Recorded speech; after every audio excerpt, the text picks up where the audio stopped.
ಶುಭ ವಂದನೆಯು ನಿಮಗೆಲ್ಲರಿಗೂ ಕ್ರಿಸ್ತೇಸು ಸ್ವಾಮಿ ನಾಮದಲ್ಲಿ ನಿಮ್ಮೆಲ್ಲರನ್ನು ಆಸರೆ ಟಿವಿ ಅರ್ಪಿಸುವ ಅವಲೋಕನ ಎನ್ನುವ ಕಾರ್ಯಕ್ರಮಕ್ಕೆ ನಾವು ಸ್ವಾಗತಿಸ್ತೇವೆ. ಅವಲೋಕನ ದೇವರ ವಾಕ್ಯದಲ್ಲಿ ಬರುವಂಥ ಅನೇಕ ವಿಷಯಗಳು, ಅನೇಕ ಸಂಪ್ರದಾಯಗಳು, ಆಚರಣೆಗಳು, ದೇವರು ತಾನೇ ಹೇಳಿದಂಥ ಅನೇಕ ಆಚರಣೆಗಳಿದೆ, ಅನೇಕ ಸಂಪ್ರದಾಯಗಳು ನಮ್ಮಲ್ಲಿ ಬೆಳೆದು ಬಂದಿದೆ. ಒಂದೊಂದು ಸ್ಥಳಕ್ಕೆ ಒಂದೊಂದು ರೀತಿಯ ಸಂಪ್ರದಾಯಗಳು, ಆಚರಣೆಗಳು ಬರುತ್ತಾ ಇರುತ್ತದೆ. ಉದಾಹರಣೆಗೆ ಯುರೋಪ್ ದೇಶಗಳಲ್ಲಿ ಜನರು ಆಚರಿಸುವಂಥ ಆಚರಣೆಗಳು ತಮ್ಮ ವೈಯಕ್ತಿಕ ಜೀವಿತಗಳಲ್ಲಿ ಬಹಳ ಭಿನ್ನವಾಗಿರ್ತದೆ. ಅದೇ ರೀತಿಯಲ್ಲಿ ಆಫ್ರಿಕಾ ಖಂಡಕ್ಕೆ ನೀವು ಹೋಗುವುದಾದರೆ ಅಲ್ಲಿಯ ಜನರ ಆಚರಣೆಗಳು, ಅವರ ಭಾವನೆಗಳು, ಅವರ ಮಾತುಗಳು ಬಹಳ ಭಿನ್ನವಾಗಿರ್ತದೆ.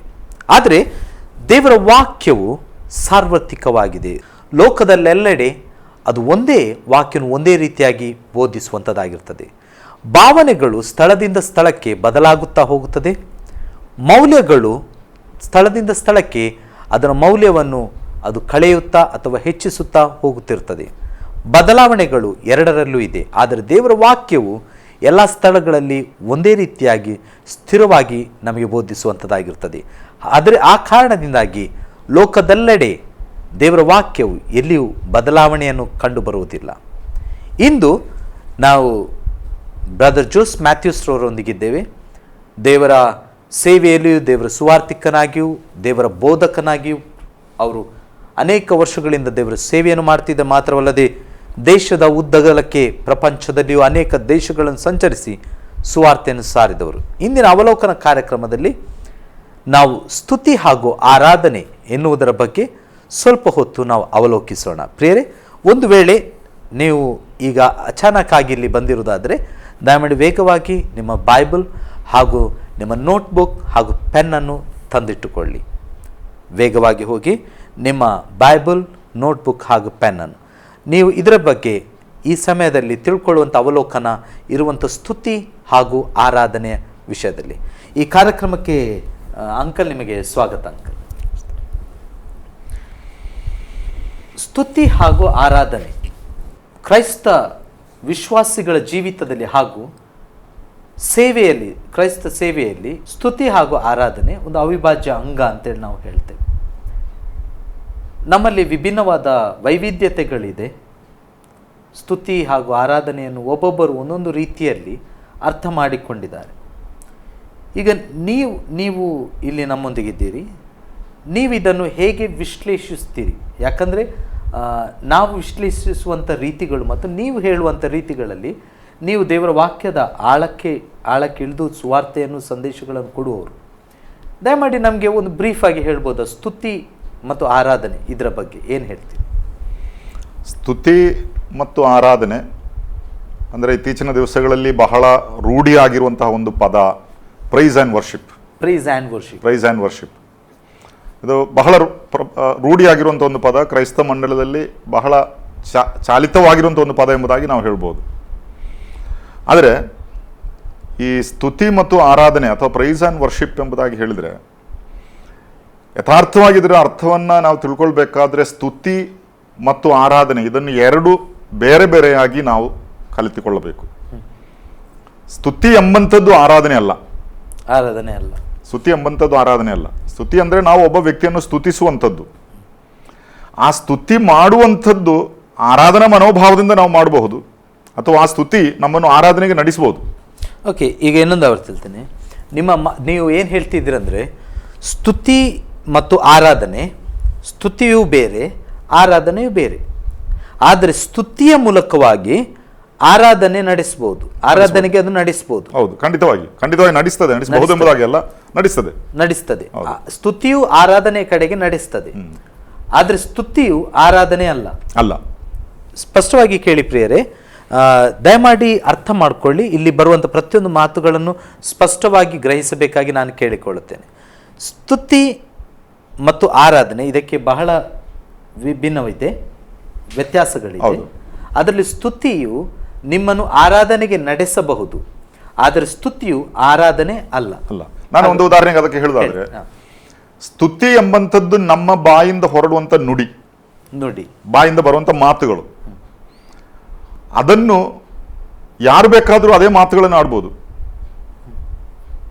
ಈಗ ಒಬ್ಬ ಕ್ರೈಸ್ತ ವಿಶ್ವಾಸಿಯ ಸ್ತುತಿ ಮತ್ತು ಆರಾಧನೆ ಎಂಬುದಾಗಿ ನಾವು ಹೇಳುವಾಗ ಆ ಕ್ರೈಸ್ತ ವಿಶ್ವಾಸಿ ಹೇಳುವಂತ ಅದೇ ಸ್ತುತಿಯ ಮಾತುಗಳನ್ನು ರಕ್ಷಿಸಲ್ಪಡದಂತಹ ಒಬ್ಬ ವ್ಯಕ್ತಿ ಬೇಕಾದ್ರೂ ಹೇಳಬಹುದು, ಹೇಳ್ಬೋದು, ಆ ವಾಕ್ಯ ಎಷ್ಟು ಬೇಕಾದ್ರೂ ಹೊಗಳಬಹುದು. ಆದ್ರೆ ಅವನ ಹೃದಯಕ್ಕೂ ಅದಕ್ಕೂ ಯಾವ ಸಂಬಂಧ ಇರೋದಿಲ್ಲ, ಇರುವುದಿಲ್ಲ. ಆಗ ಅದು ಆರಾಧನೆ ಆಗೋದಿಲ್ಲ. ಉದಾಹರಣೆಗೆ ಒಂದು ಕಾಲದಲ್ಲಿ ನಾವು ಹಳೆಯ ದಿವಸಗಳನ್ನು ಅರಸರು ಇವತ್ತಿಗೂ ಇದ್ದಾರೆ. ಹೌದು ಹೌದು, ಅರಸರಿಗೆ ಒಬ್ಬ ಹೊಗಳು ಭಟ್ಟರು ಅಂತೇಳಿ ಒಂದು ಸ್ಥಾನವಿದೆ. ಹೌದು ಹೌದು, ಅವರು ಹೃದಯ ಪೂರ್ವಕವಾಗಿರ್ಬೇಕಂತಿಲ್ಲ, ಇಲ್ಲ, ಅವರು ಆರಾಧನಾ ಪೂರ್ವಕವಾಗಿರ್ಬೇಕಂತಿಲ್ಲ, ಸಿಗ್ತದೆ ಅವರಿಗೆ ಪೇಮೆಂಟ್ ಸಿಗ್ತದೆ. ಸೊ ಅವರು ಅದನ್ನು ರಾಜಾದಿರಾಜ ಅದನ್ನು ಹೇಳ್ತಾ ಬರ್ತಿದ್ದಾರೆ. ಸೊ ಅದನ್ನು ಯಾರು ಕೂಡ ಹೇಳ್ಬೋದು, ಅದನ್ನು ಕಲ್ತರವರು ಹೇಳ್ಬೋದು. ನೀವು ಅದೇ ಪ್ರಕಾರ ಹೇಳ್ತೀರಿ, ಸ್ತುತಿ ಯಾರು ಕೂಡ ಮಾಡಬಹುದು, ಅವರಿಗೆ ಗೊತ್ತಿದ್ರೆ ಆಯ್ತಾ, ಆ ವಾಕ್ಯಗಳ ಬಗ್ಗೆ ಮಾಡಬಹುದು. ಮತ್ತೆ ಆರಾಧನೆ ಎಂಬಂಥದ್ದು ಯಥಾರ್ಥವಾಗಿ ರಕ್ಷಿಸಲ್ಪಟ್ಟ ಒಬ್ಬ ವ್ಯಕ್ತಿಯ ಅಂತರಾಳದಿಂದ ಬರುವ ಒಂದು ವಿಷಯ, ಅದು ಒಳಗಿನಿಂದ ಬರುವಂಥದ್ದು, ಹೃದಯಪೂರ್ವಕವಾಗಿ ಬರುವಂಥದ್ದು. ಅದರಿಂದ ಈ ಸ್ತುತಿ ಎಂಬಂಥದ್ದು ಅದೊಂದು ಕ್ರಿಯೆ, ಆರಾಧನೆ ಎಂಬಂಥದ್ದು ಆ ಕ್ರಿಯೆಯ ಒಂದು ಪರಿಣಾಮ ಅಥವಾ ಫಲ. ಆರಾಧನೆ ಒಂದು ವೇಳೆ ಬಾಯಿ ಮಾತಿಲ್ಲದೆ ನಾವು ಬೇಕಾದ್ರೂ ಆರಾಧಿಸಬಹುದು. ಏನ್ ಹೇಳ್ತೀರಿ ನಿಮ್ಮ, ಈಗ ಅನೇಕ ಡೆಫಿನೇಷನ್ಗಳೆಲ್ಲ ಇರ್ತದೆ ಆರಾಧನೆ ಬಗ್ಗೆ, ಸ್ತುತಿ ಬಗ್ಗೆ ಎಲ್ಲ. ನಿಮ್ಮ ಪ್ರಕಾರ ನೀವು ಹೇಳುವುದಾದ್ರೆ, ನೀವೊಂದು ತಿಳ್ಕೊಂಡ ತುಂಬ ಇರ್ಬೋದು, ಅದರಲ್ಲಿ ಒಂದು ವಿಷಯದ ಪ್ರಕಾರ ಆರಾಧನೆಯನ್ನು ನೀವು ಏನಂತ ಹೇಳ್ತೀರಿ? ಆರಾಧನೆ ಎಂಬ ಪದಕ್ಕೆ ನಿರ್ದಿಷ್ಟವಾದಂತಹ ಒಂದು ಡೆಫಿನಿಷನ್ ಕೊಡಲಿಕ್ಕೆ ನಮಗೆ ಸಾಧ್ಯವಾಗಲಿಕ್ಕಿಲ್ಲ. ಯಾಕಂದ್ರೆ ಅದು ಬಹಳ ವೈಯಕ್ತಿಕವಾದಂಥ ಒಂದು ವಿಷಯ. ಆರಾಧನೆ ಎನ್ನುವಂಥದ್ದು ವೈಯಕ್ತಿಕವಾದಂಥ ವಿಷಯ. ಅದು ನಾನು ಆರಾಧನೆಯನ್ನ ಹೇಗೆ ಅರ್ಥ ಮಾಡಿಕೊಂಡಿದ್ದೇನೋ, ಒಂದು ವೇಳೆ ನೀವು ಅದನ್ನು ಹಾಗೆ ಅರ್ಥ ಮಾಡಿಕೊಂಡಿರ್ಬೇಕೆಂಬುದಾಗಿಲ್ಲ. ಅದರಿಂದ ನೀವು ನನ್ನ ಹತ್ರ ಡಿಫೈನ್ ವರ್ಷಿಪ್, ಆರಾಧನೆಯ ಡೆಫಿನಿಷನ್ ಕೊಡಿ ಎಂಬುದಾಗಿ ಹೇಳಿದ್ರೆ, ನಾನು ಒಂದೋ ಎರಡೋ ವಾಕ್ಯಗಳಲ್ಲಿ ಒಂದು ಡೆಫಿನಿಷನ್ ಕೊಡ್ಬೋದು. ಆದರೆ ನಾನು ಮತ್ತೊಬ್ಬರ ಹತ್ರ ನೀವು ಆರಾಧನೆಗೆ ಒಂದು ಡೆಫಿನಿಷನ್ ಕೊಡಿ ಎಂಬುದಾಗಿ ಹೇಳಿದ್ರೆ ಅದು ಪೂರ್ತಿ ವಿಭಿನ್ನವಾಗಿರ್ಬೋದು. ಅಂದ ಆರಾಧನೆ ಅಂದ್ರೆ ಇಂಥದ್ದೇ ಎಂಬುದಾಗಿ ಸತ್ಯವೇದದಲ್ಲಿಯೂ ನಾವು ಕಾಣುವುದಿಲ್ಲ. ಅದು ಮನುಷ್ಯನ ಒಳಗಿನಿಂದ ದೇವರಿಗೆ ನಾವು ಅರ್ಪಿಸುವಂತಹ ಒಂದು ಕ್ರಿಯೆ. ಅದು ಒಳಗಿನಿಂದ ಬರಬೇಕು, ಅಂತರಾತ್ಮದಿಂದ ಬರಬೇಕು. ನಾವು ಹೊರಗೆ ಕಾಣುವಂಥದ್ದನ್ನು ಮಾತ್ರ ಜನರು ನೋಡ್ತೇವೆ. ಅದು ಒಳಗೆ ಇರುವಂತಹ ಆ ಒಂದು ಮನೋಭಾವದ ಪ್ರಕಟಣೆ ಮಾತ್ರ. ಹೌದು. ಇದು ಹೇಗಿರ್ತದೆ? ಉದಾಹರಣೆಗೆ ಈಗ ಆರಾಧನೆ ನೀವು ಹೇಳಿದ್ರಿ, ಅವನ ಮೇ ಬಿ ಇನ್ನೊಂದು ವರ್ಡಲ್ಲಿ ಹೇಳ್ಬೇಕಾದ್ರೆ ಸ್ವಲ್ಪ ಬೇರೆ ಕನ್ನಡ ಆಗ್ಬೋದು. ಮನುಷ್ಯನ ಮನಸ್ಸಿನೊಳಗಿರುವ ಒಂದು ವಿಕಾರ, ಅದೊಂದು ಕ್ರಿಯೆ, ಅದೊಂದು ಕಾರ್ಯ ಹೊರಗೆ ತೋರ್ಪಡಿಸಿಕೊಳ್ಳುವಂಥದ್ದು ಅಥವಾ ಅದನ್ನು ಒಳಗಿಟ್ಟುಕೊಳ್ಳುವಂಥದ್ದು ಅಲ್ಲ. ಈ ಆರಾಧನೆ ಎಂಬಂಥದ್ದು ಮನುಷ್ಯನ ಮನಸ್ಸಿನೊಳಗಿರುವಂಥ ಒಂದು ವಿಕಾರ ಎಂಬುದಾಗಿ ನೀವು ಹೇಳಿದ್ರಿ. ಆದರೆ ಯಥಾರ್ಥವಾಗಿ ಮನುಷ್ಯನ ಕುರಿತಾಗಿ ನಾವು ಅಧ್ಯಯನ ಮಾಡೋದಾದ್ರೆ, ಇದು ಮನುಷ್ಯನ ಮನಸ್ಸಿನೊಳಗಿರುವಂಥ ಒಂದು ವಿಕಾರವಲ್ಲ, ಮನುಷ್ಯನ ಆತ್ಮದೊಳಗಿರುವಂತಹ ಒಂದು ವಿಕಾರ. ಓಕೆ. ಮನುಷ್ಯನು ಎಂಬಂಥದ್ದು 3 ಘಟಕಗಳಿಂದ, ಶರೀರ, ಆತ್ಮ, ಪ್ರಾಣ. ಸೊ ಆತ್ಮ ಮತ್ತು ಪ್ರಾಣ ಅಂದ್ರೆ ಮನಸ್ಸಿನ ಇರುವಂತ, ಅದನ್ನ ನಾವು ಆಳವಾಗಿ ಅಧ್ಯಯನ ಮಾಡಿದ್ರೆ ಅರ್ಥ ಆಗ್ತದೆ. ಪ್ರಾಣ ಎಂಬುದಾಗಿ ಹೇಳುವಂಥದ್ದು ಮನುಷ್ಯನ ಮನಸ್ಸಿನ ವಿಷಯವಾಗಿ. ಆತ್ಮ ಎಂಬಂಥದ್ದು ಮನುಷ್ಯನಿಗೆ ದೇವರ ಹೋಲಿಕೆಯನ್ನು ಕೊಡುವಂತಹ ಅಂಗ. Wow, beautiful. ಆತ್ಮ ಎನ್ನುವಂಥದ್ದು ಮನುಷ್ಯನಿಗೆ ದೇವರ ಹೋಲಿಕೆಗೆ ಕೊಡ್ಲಿಕ್ಕಿರುವಂತ ಒಂದು ಅಂಗ. ಯಾಕಂದ್ರೆ ದೇವರು ಮನುಷ್ಯನನ್ನ ಸೃಷ್ಟಿಸಿದಾಗ ಬೇರೆ ಸೃಷ್ಟಿಗಳನ್ನ ಸೃಷ್ಟಿಸಿದ ಹಾಗೆ ಸೃಷ್ಟಿಸಲಿಲ್ಲ. ಆದಿಕಾಂಡದಲ್ಲಿ ನಾವು ಓದ್ತೇವೆ, ಎಲ್ಲವನ್ನು ಉಂಟಾಗಲಿ ಎಂಬುದಾಗಿ ಹೇಳಿದಾಗ ಅದು ಉಂಟಾಯ್ತು.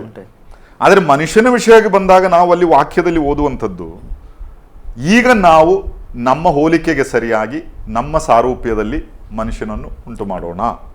ಆದ್ರೆ ಮನುಷ್ಯನು ಬೇರೆ ಸೃಷ್ಟಿಗಳಿಗಿಂತಲೂ ವಿಭಿನ್ನನಾದ ಒಬ್ಬ ಸೃಷ್ಟಿ. ಜೀವಾತ್ಮವನ್ನು ನಾವು ಅವನಿಗೆ ಒಳಗೆ ಅದೆಲ್ಲ ನಾವು ಓದ್ತೇವೆ. ಹಾಗಾದ್ರೆ ಮನುಷ್ಯನು ದೇವರ ಹೋಲಿಕೆಗೆ ದೇವರ ಸಾರೂಪ್ಯದಲ್ಲಿ ಎಂಬುದಾಗಿ ಹೇಳುವಾಗ ಈ ಆತ್ಮವು ಮನುಷ್ಯನಿಗೆ ಆ ವಿಭಿನ್ನತೆಯ ವ್ಯತ್ಯಾಸವನ್ನು ಕೊಡುವಂಥದ್ದಾಗಿದೆ. ಇನ್ನು ಸುವಾರ್ತೆಗಳಿಗೆ ನಾವು ಬರುವಾಗ ಯೇಸು ಸ್ವಾಮಿ ಯೋಹಾನನ ಸುವಾರ್ತೆ 4ನೇ ಅಧ್ಯಾಯದಲ್ಲಿ ಹೇಳ್ತಾನೆ, ದೇವರು ಆತ್ಮ ಸ್ವರೂಪನು. ಅದನ್ನ ಇಂಗ್ಲಿಷ್ ಭಾಷಾಂತರದಲ್ಲಿ ಬೇರೆ ಭಾಷೆಗಳು ನೋಡಿದ್ರೆ ದೇವರು ಆತ್ಮನು ಎಂಬ ಅರ್ಥದಲ್ಲಿ ಹೇಳಲ್ಪಟ್ಟಿದೆ. ಅದರಿಂದ ಈ ಆತ್ಮ ಮನುಷ್ಯನ ಒಳಗೆ ದೇವರು ಇಟ್ಟಿದ್ದಾನೆ. ಆ ಆತ್ಮದ ಒಂದು ಭಾಗವಾಗಿದೆ ಆರಾಧನೆ ಎಂಬಂಥದ್ದು. ಆತ್ಮದ. ಹೌದು. ಅಂದ್ರೆ ಈಗ ನೀವು ಹೇಳ್ತೀರಿ ಸರಿ, ಆತ್ಮದ ಒಂದು ಭಾಗ ಅದು ಪ್ರಾಣದಲ್ಲಿಯೂ ಶರೀರದಲ್ಲಿಯೂ ಅದರದ್ದು ಆ ಆತ್ಮದಲ್ಲಿ ಆಗುವಂತ ಆ ಆರಾಧನೆಯು ಅದು ಪ್ರಾಣ ಮತ್ತು ಶರೀರದಲ್ಲಿ ವ್ಯಕ್ತವಾಗುವುದಿಲ್ವಾ? ಹೌದು, ಪ್ರಾಣ ಮತ್ತು ಶರೀರವನ್ನು ಈ ಒಳಗೆ ಉಂಟಾಗುವ ಆರಾಧನೆಯನ್ನ ಪ್ರಕಟಿಸ್ಲಿಕ್ಕಾಗಿ ನಾವು ಉಪಯೋಗಿಸ್ತೇವೆ. ಹೌದು. ಇದು ನೀವು ಹೇಳುದು ಪ್ರಾಸೆಸ್ ಹೀಗೆ ಬರಬೇಕು. ಉದಾಹರಣೆಗೆ ಆತ್ಮದಲ್ಲಾದ ಆರಾಧನೆಯು ಅದು ಮುಂದುವರೆದು ಪ್ರಾಣ ಮತ್ತು ಶರೀರದಲ್ಲಿ ಅವುಗಳ ಪ್ರಕಟಣೆ ಆಗ್ಬೇಕು. ಆದರೆ ನಿಮ್ಮ ಮಾತಿನ ಅರ್ಥ ಇದು ರಿವರ್ಸ್ ಹೋಗಬಾರ್ದು. ಅಲ್ಲ, ರಿವರ್ಸ್ ಹೋಗಬಾರ್ದು. ಆರಾಧನೆ ಎಂಬಂಥದ್ದು ಒಳಗಿನಿಂದ ಹೊರಗೆ ಬರುವಂಥದ್ದು, ಹೊರಗಿಂದ ಒಳಗೆ ಹೋಗುವುದಲ್ಲ. ಶರೀರ ಪ್ರಾಣ ನಂತರ ಆತ್ಮಕ್ಕೆ ಬರುವಂಥದ್ದು ಇದಲ್ಲ. ಅಲ್ಲ, ಒಳಗಿನಿಂದ ಹೊರಗೆ ಬರುವಂಥದ್ದು. ಈಗ ಆತ್ಮದಲ್ಲಿ ಪ್ರಾರಂಭವಾಗಬೇಕು. ಈಗ ನೀವು ಹೇಳಿದ್ರಿ ಸರಿ. ಈಗ ನಾನು ಕೇಳಬೇಕಾ, ಒಂದು ವೇಳೆ ಸ್ತುತಿಯು ಹೀಗೆ ಬರುವಂಥದ್ದ? ಸ್ತುತಿಯು ಅದರಲ್ಲಿ ನಮ್ಮ ಜ್ಞಾನ, ನಮ್ಮ ಮನಸ್ಸು, ಅದಕ್ಕೆ ಹೆಚ್ಚಿನ ಪ್ರಾಶಸ್ತ್ಯ ಇದೆ ಅಲ್ಲಿ. ಸ್ತುತಿ ಅಂತ ಹೇಳಿದ್ರೆ ನಾವು ದೇವರನ್ನ ವರ್ಣಿಸುವಂಥದ್ದು, ಹೌದು, ಆತನ ಮಹತ್ ಕಾರ್ಯಗಳನ್ನ. ಅದರಲ್ಲಿ ಪ್ರಾಣ ಮತ್ತು ಶರೀರ ಹೆಚ್ಚಿನ ಪಾಲನ್ನು ತೆಗೆದುಕೊಳ್ತದ ಪ್ರಾರಂಭದಲ್ಲಿ. ಹೌದು, ಮನಸ್ಸಿನ ದೊಡ್ಡ, ನಮ್ಮ ಪ್ರಾಣ ಅಥವಾ ಮನಸ್ಸು ಎಂಬುದರದ್ದು ಒಂದು ದೊಡ್ಡ ಪಾಲಿದೆ ಸ್ತುತಿಯಲ್ಲಿದೆ. ಹೌದು. ಬಟ್ ಅದು ಆತ್ಮದ ಬಳಿಗೆ ಬರುವಾಗ ಮಾತ್ರ ಆತ್ಮವು ಅದು ಆರಾಧನೆಯನ್ನು ನಮ್ಮಿಂದ ಹೊರಹೊಮ್ಮಲಿಕ್ಕೆ ಸಹಾಯ ಮಾಡ್ತದೆ ಅಷ್ಟೇ. ಸೊ ಆರಾಧನೆ ಎಂಬಂಥದ್ದು ಆತ್ಮದ ಒಂದು ಭಾಗ, ಆರಾಧನೆ ಎನ್ನುವಂಥದ್ದು. ಆದರೆ ಈ ಆತ್ಮನ ಒಂದು ಅದರಲ್ಲಿ ಒಂದು ಪಾಲಿಲ್ಲದೆ ಬರೇ ಮಾನಸಿಕವಾದಂತಹ ಒಂದು ಭಾವೋದ್ರಿಕ್ತವಾದಂತಹ ಸ್ಥಿತಿಯಲ್ಲಿಯೇ ಕೆಲವು ಪ್ರಕಟಣೆಗಳನ್ನು ಕೆಲವರು ಮಾಡ್ಬೋದು. ಇಮೋಷನಲ್ ಎಂಬುದಾಗಿ ನಾವು ಹೇಳ್ತೇವೆ, ಭಾವೋದ್ರಿಕ್ತರಾಗಿ ಮಾಡುವಂತಹ ಕೆಲವು ಕ್ರಿಯೆಗಳು ಹೊರಗಿನಿಂದ ನೋಡುವ ವ್ಯಕ್ತಿ ಇದೇ ಆರಾಧನೆ ಎಂಬುದಾಗಿ ತಪ್ಪು ತಿಳ್ಕೊಳ್ಬಹುದು. ಆದರೆ ದೇವರ ವಾಕ್ಯ ನಮಗೆ ಅದನ್ನು ಪ್ರಬೋಧಿಸುವುದಿಲ್ಲ. ದೇವರ ವಾಕ್ಯ ಬಹಳ ಸ್ಪಷ್ಟವಾಗಿ, ಉದಾಹರಣೆಗೆ ಯೋಹಾನನ ಸುವಾರ್ತೆ 4ನೇ ಅಧ್ಯಾಯದ 24ನೇ ವಾಕ್ಯದಲ್ಲಿ ಅಂತ ಕಾಣ್ತದೆ, ಯೇಸು ಕ್ರಿಸ್ತನು ಸಮಾರ್ಯದ ಸ್ತ್ರೀಯೊಂದಿಗೆ ಮಾತನಾಡುವಾಗ ಆರಾಧನೆ ಬಗ್ಗೆ ಒಂದು ಮಾತು ಹೇಳ್ತಾನೆ.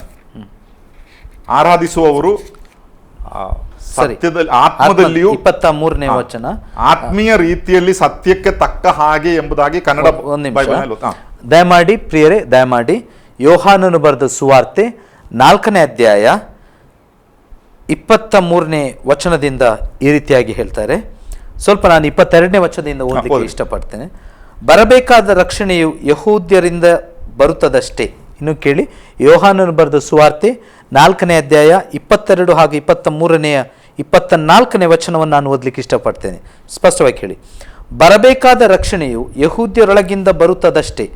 ಆದುದರಿಂದ ನಾವು ಅರಿತಿರುವುದನ್ನೇ ಆರಾಧಿಸುವವರಾಗಿದ್ದೇವೆ. ನೀವು ಅರಿಯದೇ ಇರುವಂಥದ್ದನ್ನು ಆರಾಧಿಸುವವರು. ಅದಿರಲಿ, ಸತ್ಯ ಭಾವದಿಂದ ದೇವಾರಾಧನೆ ಮಾಡುವವರು ಆತ್ಮೀಯ ರೀತಿಯಲ್ಲಿ ಸತ್ಯಕ್ಕೆ ತಕ್ಕ ಹಾಗೆ ತಂದೆಯನ್ನು ಆರಾಧಿಸುವ ಕಾಲ ಬರುತ್ತದೆ. ಅದು ಈಗಲೇ ಬಂದಿದೆ. ತಂದೆಯು ತನ್ನನ್ನು ಆರಾಧಿಸುವವರು ಇಂಥವರೇ ಆಗಿರಬೇಕೆಂದು ಅಪೇಕ್ಷಿಸುತ್ತಾನಲ್ಲವೇ? ದೇವರು ಆತ್ಮಸ್ವರೂಪನು.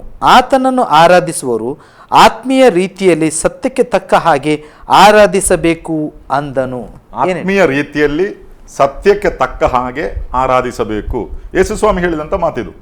ಇನ್ನೊಂದು ಆವರ್ತಿ, ಆತ್ಮೀಯ ರೀತಿಯಲ್ಲಿ ಸತ್ಯಕ್ಕೆ ತಕ್ಕ ಹಾಗೆ ಆರಾಧಿಸಬೇಕು ಅಂದ್ರೆ ಆತನ ಆತ್ಮ ಸ್ವರೂಪನಾಗಿರೋದ್ರಿಂದ ಹೌದು, ನಾವು ಆತ್ಮೀಯ ರೀತಿಯಲ್ಲಿ ಸತ್ಯಕ್ಕೆ ತಕ್ಕ ಹಾಗೆ. ಈಗ ನಾವೀಗ ಓದಿ ಕೇಳಿದ ಕನ್ನಡ ಭಾಷಾಂತರದಲ್ಲಿ, ಈ ಭಾಷಾಂತರಗಳಲ್ಲಿ ಎಲ್ಲ ವ್ಯತ್ಯಾಸಗಳೆಲ್ಲ ಬಂದಿದೆ.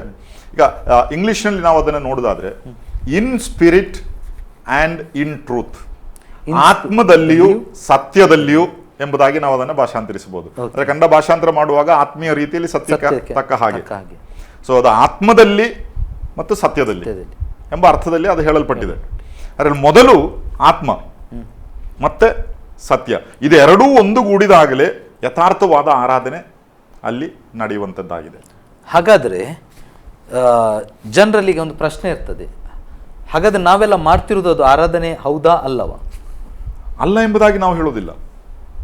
ಆದರೆ ಈಗ ನೀವು ಹೇಳುವ ರೀತಿಯಲ್ಲಿ ಆತ್ಮಿಕ ರೀತಿಯಲ್ಲಿ ಮತ್ತು ಸತ್ಯದಲ್ಲಿ, ಈಗ ಫಸ್ಟ್ ನಾವು ಆತ್ಮಿಕ ರೀತಿಯಲ್ಲಿ ತೆಗೆಯುವ, ಸತ್ಯದಲ್ಲಿ ನಮ್ಗೆ ಗೊತ್ತುಂಟು ಯಾವುದು ಸತ್ಯ, ದೇವರ ಬಾಳುವಂಥ ಜನರದ್ದು.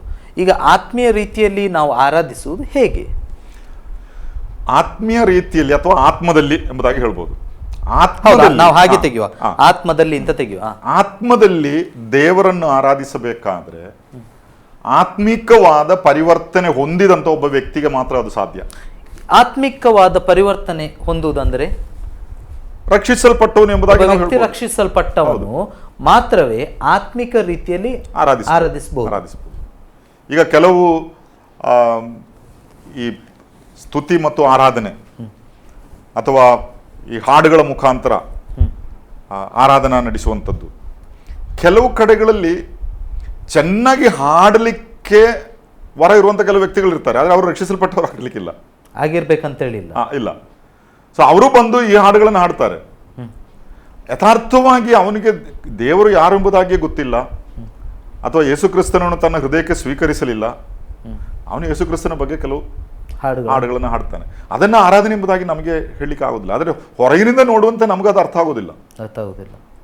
ಅದು ಆಂತರಿಕವಾಗಿ ಬರಬೇಕು. ಈಗ ಆರಾಧನೆ ಎನ್ನುವಂಥದ್ದು ಪ್ರಕಟಗೊಳ್ಳುವಂಥ ವಿಷಯವೇ? ಆರಾಧನೆ ಎಂಬಂಥದ್ದು ಪ್ರಕಟಿಸಬಹುದು ನಮ್ಮ ಶರೀರದ ಮುಖಾಂತರ, ನಮ್ಮ ಮನಸ್ಸಿನ ಮುಖಾಂತರವಾಗಿ. ಆದರೆ ಯಥಾರ್ಥವಾಗಿ ಆರಾಧನೆ ಅದಲ್ಲ. ಆರಾಧನೆ ಒಳಗೆ ನಡೆಯುವಂಥದ್ದು. ನೀವು ಹೇಳುವ ರೀತಿಯಲ್ಲಿ ದೇವರ ವಾಕ್ಯಕ್ಕೆ ನೀವು ಇದಕ್ಕೆ ಆ ಒಂದು ವಾಕ್ಯವನ್ನು ನೀವು ಆಧಾರವಾಗಿ ಕೊಟ್ಟಿದ್ದೀರಿ. ಅಂದ್ರೆ ಯೋಹಾನನ ಬರೆದ ಸುವಾರ್ತೆ 4ನೇ ಅಧ್ಯಾಯ 23ನೇ ವಚನದಲ್ಲಿ ದೇವರ ವಾಕ್ಯ ಇದ್ದಂತೆ ಆತ್ಮಿಕ ರೀತಿಯಲ್ಲಿ ಆತ್ಮದಲ್ಲಿ ಆರಾಧಿಸಬೇಕು ಅಂತ ಹೇಳಿ. ಹಾಗಾದ್ರೆ ಆತ್ಮದಲ್ಲಿ ಆರಾಧಿಸುವವನ, ಈಗ ಒಬ್ಬ ವ್ಯಕ್ತಿಯು ಆತ್ಮದಲ್ಲಿ ಆರಾಧಿಸ್ತಿದ್ದಾನೆ ಎನಿಸಿಕೊಳ್ಳುವಂಥದ್ದು ಅದು ಯಾರಿಗೂ ಪ್ರಕಟವಾಗಬೇಕೆಂದಿಲ್ಲ. ಪ್ರಕಟ ಅಂದ್ರೆ ಅದು ಆ ವ್ಯಕ್ತಿಗೆ ಹೇಗೆ, ಈಗ ಆರಾಧನೆ ಎಂಬಂತ ಆ ಪದ, ವರ್ಷಿಪ್ ಎಂಬಂತ ಆ ಪದ ಹೊಸ ಒಡಂಬಡಿಕೆಯ ಮೊದಲು ಗ್ರೀಕ್ ಭಾಷೆಯಲ್ಲಿ ಬರೆಯಲ್ಪಟ್ಟಿತ್ತು. ಗ್ರೀಕ್ ಭಾಷೆಯಲ್ಲಿ ಪ್ರಾಸ್ಕ್ಯೂನಿಯೋ ಎಂಬಂತ ಒಂದು ಪದ ಅಲ್ಲಿ ಉಪಯೋಗಿಸಲ್ಪಟ್ಟಿದೆ. ಈ ಪ್ರಾಸ್ಕ್ಯೂನಿಯೋ ಎಂಬ ಪದದ ಅರ್ಥ ಫಾಲ್ ಪ್ರಾಸ್ಟ್ರೇಟ್, ಅದು ಅಡ್ಡ ಬೀಳು, ಮುಂದಕ್ಕೆ ಅಡ್ಡ ಬೀಳುವಂಥದ್ದು. ಈಗ ಸತ್ಯವೇದದಲ್ಲಿ ಕೆಲವು ವ್ಯಕ್ತಿಗಳು ದೇವರನ್ನ ಆರಾಧಿಸಿದ್ದನ್ನು ನಾವು ನೋಡುತ್ತೇವೆ. ಅವರೆಲ್ಲ ಆತನ ಮುಂದೆ ಅಡ್ಡ ಬಿದ್ದರು. ಪ್ರಕಟಣೆ ಗ್ರಂಥದಲ್ಲಿ ಓದುತ್ತೇವೆ, ಬೇರೆ ಕೆಲವು ಭಾಗಗಳಲ್ಲಿ ನೋಡ್ತೇವೆ. ಅವರೆಲ್ಲ ಅಡ್ಡ ಬಿದ್ದದ್ದು, ದೇವರ ಮುಂದೆ ಅಡ್ಡ ಬೀಳುವಂಥದ್ದು. ಅವನು ಒಂದು ವೇಳೆ ಅಂದ್ರೆ ಪೂರ್ತಿ ಸಾಷ್ಟಾಂಗವಾಗಿ ದೇವರ ಮುಂದೆ ಬಿದ್ದಿದ್ದಾನೆ, ಅವನು ಮೌನವಾಗಿರ್ಬೋದು, ಒಂದು ಮಾತನ್ನು ಹೇಳಲಿಕ್ಕಿಲ್ಲ. ಆದರೆ ಒಳಗೆ ನಡೆದಂತಹ ಆ ಕಾರ್ಯದ ಪ್ರಕಟಣೆ ಅದು. ಅಂದ್ರೆ ಇನ್ನು ಕೆಲವರು ಸ್ತುತಿಯ ಮಾತುಗಳನ್ನು ಆಡ್ಬೋದು. ಆದರೆ ಅದು ಆರಾಧನೆ ಮತ್ತು ಈ ಸ್ತುತಿ ಎಂಬುದು ಎರಡು ಬೇರೆ. ಅದರ ಒಂದು ಪ್ರಕಟಣೆ ಮಾತ್ರ ಅದಾಗಿರ್ಬೋದು ಅಷ್ಟೇ. ಅಂದ್ರೆ ಈಗ ನೀವು ಹೇಳುವ ಪ್ರಕಾರ ದೇವರು ನಮ್ಮಿಂದ ಅಪೇಕ್ಷಿಸುವಂಥದ್ದು ಸ್ತುತಿಯನ್ನು ಅಥವಾ ಆರಾಧನೆಯನ್ನು, ಈ ಎರಡನ್ನು ವಿಷಯಗಳ ಬಗ್ಗೆ ನಾವು ಯೋಚಿಸುವುದಾದ್ರೆ ಯಾವುದನ್ನು ದೇವರು ನಮ್ಮಿಂದ ನಿಜವಾಗಿ ಅಪೇಕ್ಷಿಸ್ತಾನೆ? ಆರಾಧನೆ ಎಂಬುದಾಗಿ ನಾನು ಹೇಳ್ಬೋದು. ಆದರೆ ಸ್ತುತಿ ನಮ್ಮನ್ನು ಆರಾಧನೆಗೆ ನಡೆಸ್ತದೆ. ಈಗ ನಾನು ಒಂದು ಉದಾಹರಣೆ ಹೇಳೋದಾದ್ರೆ, ಸ್ತುತಿಯೇ ಆರಾಧನೆ ಆಗಿರಬಾರ್ದು. ಸ್ತುತಿಯೇ ಆರಾಧನೆ ಅಲ್ಲ, ಸ್ತುತಿ ನಮ್ಮನ್ನು ಆರಾಧನೆಗೆ ನಡೆಸ್ತದೆ. ಇದನ್ನೆಲ್ಲ ನಾನು ಮಾತಾಡ್ತಿದ್ದೇನೆ ಅಂದ್ರೆ ನಮ್ಮಲ್ಲಿ ಅನೇಕ ಜನರಿಗೀಗ ಸ್ವಲ್ಪ ಆಲೋಚನೆಗಳಲ್ಲಿ ಅಭಿಪ್ರಾಯ ವ್ಯತ್ಯಾಸಗಳು ಬರ್ತಾ ಇದೆ. ಯಾಕಂತ ಹೇಳಿದ್ರೆ ಸ್ತುತಿ ಮತ್ತು ಆರಾಧನೆ, ಪ್ರೈಸ್ ಆ್ಯಂಡ್ ವರ್ಷಿಪ್. ಸೊ ಈ ಸ್ತುತಿ ಮತ್ತು ಆರಾಧನೆಯಲ್ಲಿ ವ್ಯತ್ಯಾಸವನ್ನು ತಿಳಿಯದೆ ಸ್ತುತಿಯೇ ಆರಾಧನೆ ಅಂತೇಳಿಕೊಂಡು ಭಾವಿಸುವಂಥ ಜನರು ನಮ್ಮಲ್ಲಿ ಬೆಳೀತಾ ಇದ್ದಾರೆ. ಯಾಕಂದರೆ ಆರಾಧನೆಯ ನಿಜ ಅರ್ಥ, ನಾವು ಹೇಳೋ ಸ್ತುತಿಯನ್ನು ನೀವು ಹೇಗೂ ಮಾಡ್ಬೋದು. ಈಗ ಉದಾಹರಣೆಗೆ ಯಾವುದೇ ಭಾವನೆಗಳಿಂದ ನೀವು ಅದನ್ನು ತೋರ್ಪಡಿಸಿಕೊಳ್ಳಬಹುದು. ಆದರೆ ಆರಾಧನೆ ಎನ್ನುವಂಥದ್ದು ಅದು ಆತ್ಮಕ್ಕೆ ಸಂಬಂಧಪಟ್ಟದ್ದು. ಪ್ರತಿಯೊಬ್ಬ ವ್ಯಕ್ತಿಯು ಆತ್ಮದಲ್ಲಿ ದೇವರನ್ನು ಆರಾಧಿಸಬೇಕು.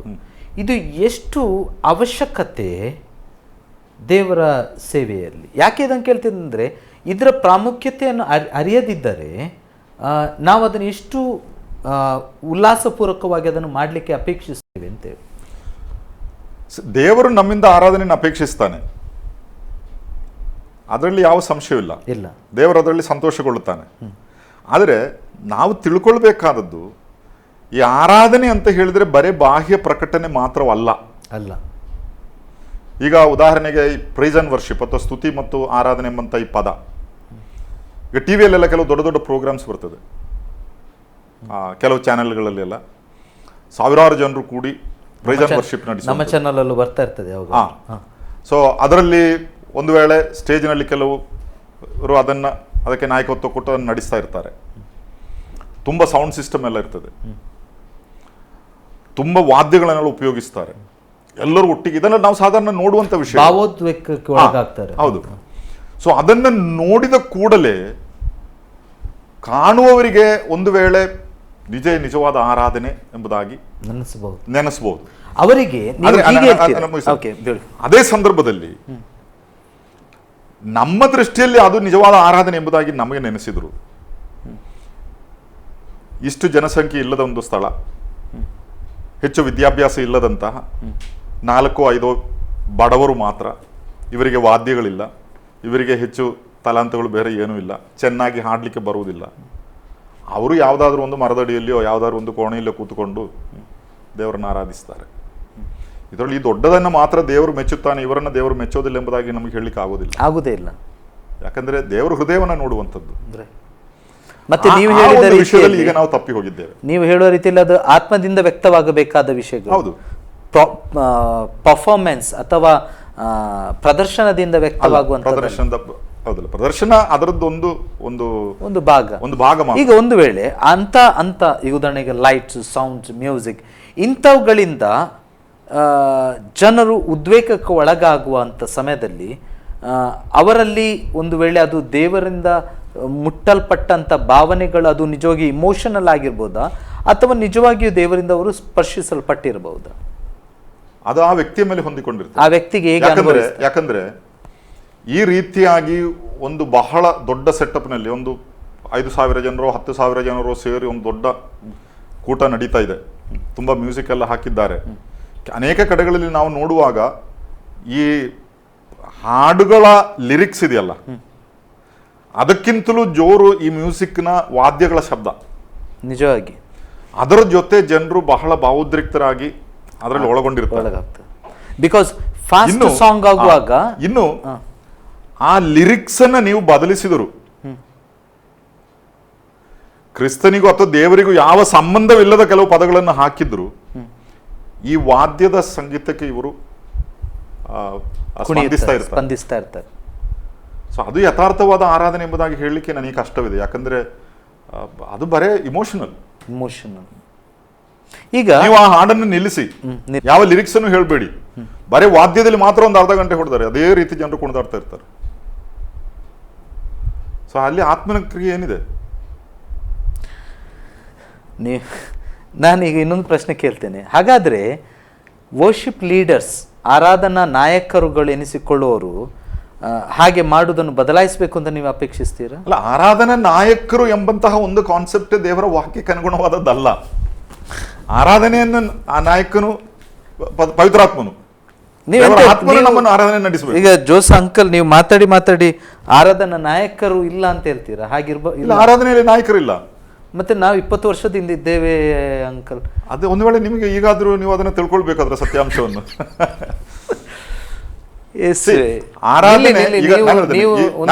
ಅಲ್ಲ, ಒಂದು ನಿಮಿಷ ನೀವು ನಿಲ್ಲಿ. ಯಾಕಂತ ಹೇಳಿದ್ರೆ ನನ್ನ ತಲೆದು ಹಾರ್ಡ್ ಡಿಸ್ಕ್ ಸ್ವಲ್ಪ ತಿರುಗಿಸ್ಬೇಕು. ಈಗ ಒಂದು ವಿಷಯ ಕೇಳಿ, ನಾನು ಒಬ್ಬ ಸಂಗೀತಗಾರ, ನಾನು ಕೂಡ ನೀವೀಗ ತಾನೇ ಹೇಳಿದಂಥ ಪ್ರೋಗ್ರಾಮ್ಗಳನ್ನು, ಈವೆಂಟ್ಗಳನ್ನೆಲ್ಲ ನಡೆಸ್ತಿರುವವನು. ಸರಿ, ಈಗ ನೀವು ಹೇಳುವ ಪ್ರಕಾರ ಹೇಗೆ ದೇವರು ಅನೇಕ ಸೇವೆಗಳನ್ನು ಕೊಟ್ಟಿದ್ದಾನೆಯೋ ಅದೇ ಪ್ರಕಾರವಾಗಿ ಆರಾಧನಾ ನಾಯಕರೆನಿಸಿಕೊಳ್ಳುವಂಥದ್ದು ದೇವರ ವಾಕ್ಯದ ಪ್ರಕಾರವಾಗಿ ಅದು ಒಪ್ಪುವಂಥ ವಿಷಯ ಅಲ್ಲ ಅಂತ ಹೇಳ್ತೀರಾ? ಅಲ್ಲ, ಖಂಡಿತವಾಗಿಯೂ ಅಲ್ಲ. ಹಾಗಾದ್ರೆ ಜನರನ್ನು ಯಾರು ಆರಾಧನೆಗೆ ಪ್ರೋತ್ಸಾಹಿಸಬೇಕು? ಆರಾಧನೆಗೆ ಪ್ರೋತ್ಸಾಹಿಸುವಂತಹ, ಈಗ ಸ್ತುತಿ ಮತ್ತು ಆರಾಧನೆ. ಹೌದು. ಸ್ತುತಿ ಎಂಬುದನ್ನ ನೀವು ಏನು ಅರ್ಥ ಮಾಡಿಲ್ಲ, ಹಾಡುವುದು ಮಾತ್ರವೋ?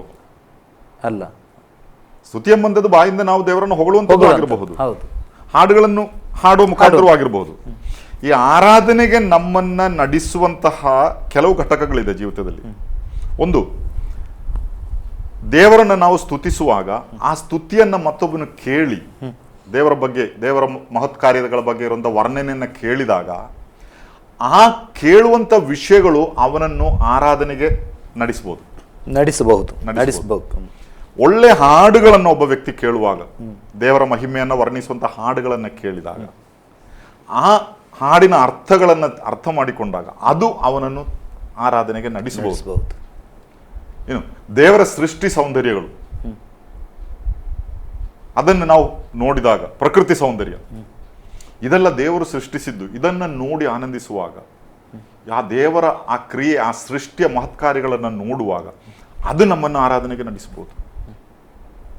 ಇನ್ನು ದೇವರ ಬಗ್ಗೆ ನಾವು ನೆನೆಸುವಾಗ, ದೇವರ ಪ್ರೀತಿ, ದೇವರ ಮಹಿಮೆ ಇದನ್ನೆಲ್ಲ ನಾವು ನೆನೆಸುವಾಗ ಇದು ನಮ್ಮನ್ನು ಆರಾಧನೆಗೆ ನಡೆಸಬಹುದು. ಹೀಗೆ ನಮ್ಮನ್ನು ಆರಾಧನೆಗೆ ನಡೆಸುವಂತ ಅನೇಕ ಪ್ರಕ್ರಿಯೆಗಳ ಜೀವಿತದಲ್ಲಿದೆ. ಅದರಲ್ಲಿ ಒಂದು ಮಾತ್ರ ಈ ಸ್ತುತಿ ಅಥವಾ ಹಾಡುಗಳು, ಅದ್ರಲ್ಲಿ ಒಂದು ಭಾಗ, ಒಂದು ಭಾಗ ಮಾತ್ರ. ಅದರಿಂದ ಈಗ ನೀವು ವರ್ಷಿಪ್ ಲೀಡರ್ ಬಗ್ಗೆ ಹೇಳಿದ್ರಲ್ಲ, ಅದಕ್ಕೇನು ಹೇಳ್ತೀರಿ? ವರ್ಷಿಪ್ ಲೀಡರ್ ಅಲ್ಲ, ಒಂದು ವೇಳೆ ನೀವು ಹಾಡುವ ಸಂಗೀತ ಅಂದ್ರೆ ಸಂಗೀತದ ಲೀಡರ್, ಮ್ಯೂಸಿಕ್ ಲೀಡರ್ ಅಥವಾ ಸಾಂಗ್ಸ್ ಲೀಡರ್, ಪ್ರೋಗ್ರಾಮ್ ಲೀಡರ್ ಹೇಳಿ. ಆದ್ರೆ ವರ್ಷಿಪ್ ಅನ್ನ ಲೀಡ್ ಮಾಡುವಂಥದ್ದು ಪವಿತ್ರಾತ್ಮನ ನಿಮ್ಮೊಳಗೆ ಪ್ರೇರೇಪಣೆ ಕೊಟ್ಟು ನೀವು ಮಾಡುವಂತ ವಿಷಯ. ಅಂದ್ರೆ ನಿಮ್ಮ ಪ್ರಕಾರ, ನೀವು ಹೇಳೋ ಪ್ರಕಾರ ಆರಾಧನೆಯ ನಾಯಕನು ಅಥವಾ ವರ್ಷಿಪ್ ಲೀಡರ್ ಎನಿಸುವಂಥದ್ದು ಅದು ಪರಿಶುದ್ಧಾತ್ಮನು. ಹೌದು, ಪರಿಶುದ್ಧಾತ್ಮನು ನಿಮ್ಮೊಳಗೆ ಪ್ರೇರೇಪಣೆ ಮಾಡಬೇಕು ಆರಾಧನೆ. ಅದರಿಂದಾಗಿ ಆರಾಧನಾ ನಾಯಕನೆನಿಸಿಕೊಳ್ಳುವುದಾದ್ರೆ ಅದು ಪರಿಶುದ್ಧಾತ್ಮನ ಹೊರತು ಬೇರೆ ಇರ್ಲಿಕ್ಕೆ ಸಾಧ್ಯ ಇಲ್ಲ. ಅದನ್ನು ಸ್ವಲ್ಪ ವ್ಯಕ್ತವಾಗಿ ಹೇಳ್ತೀರಾ?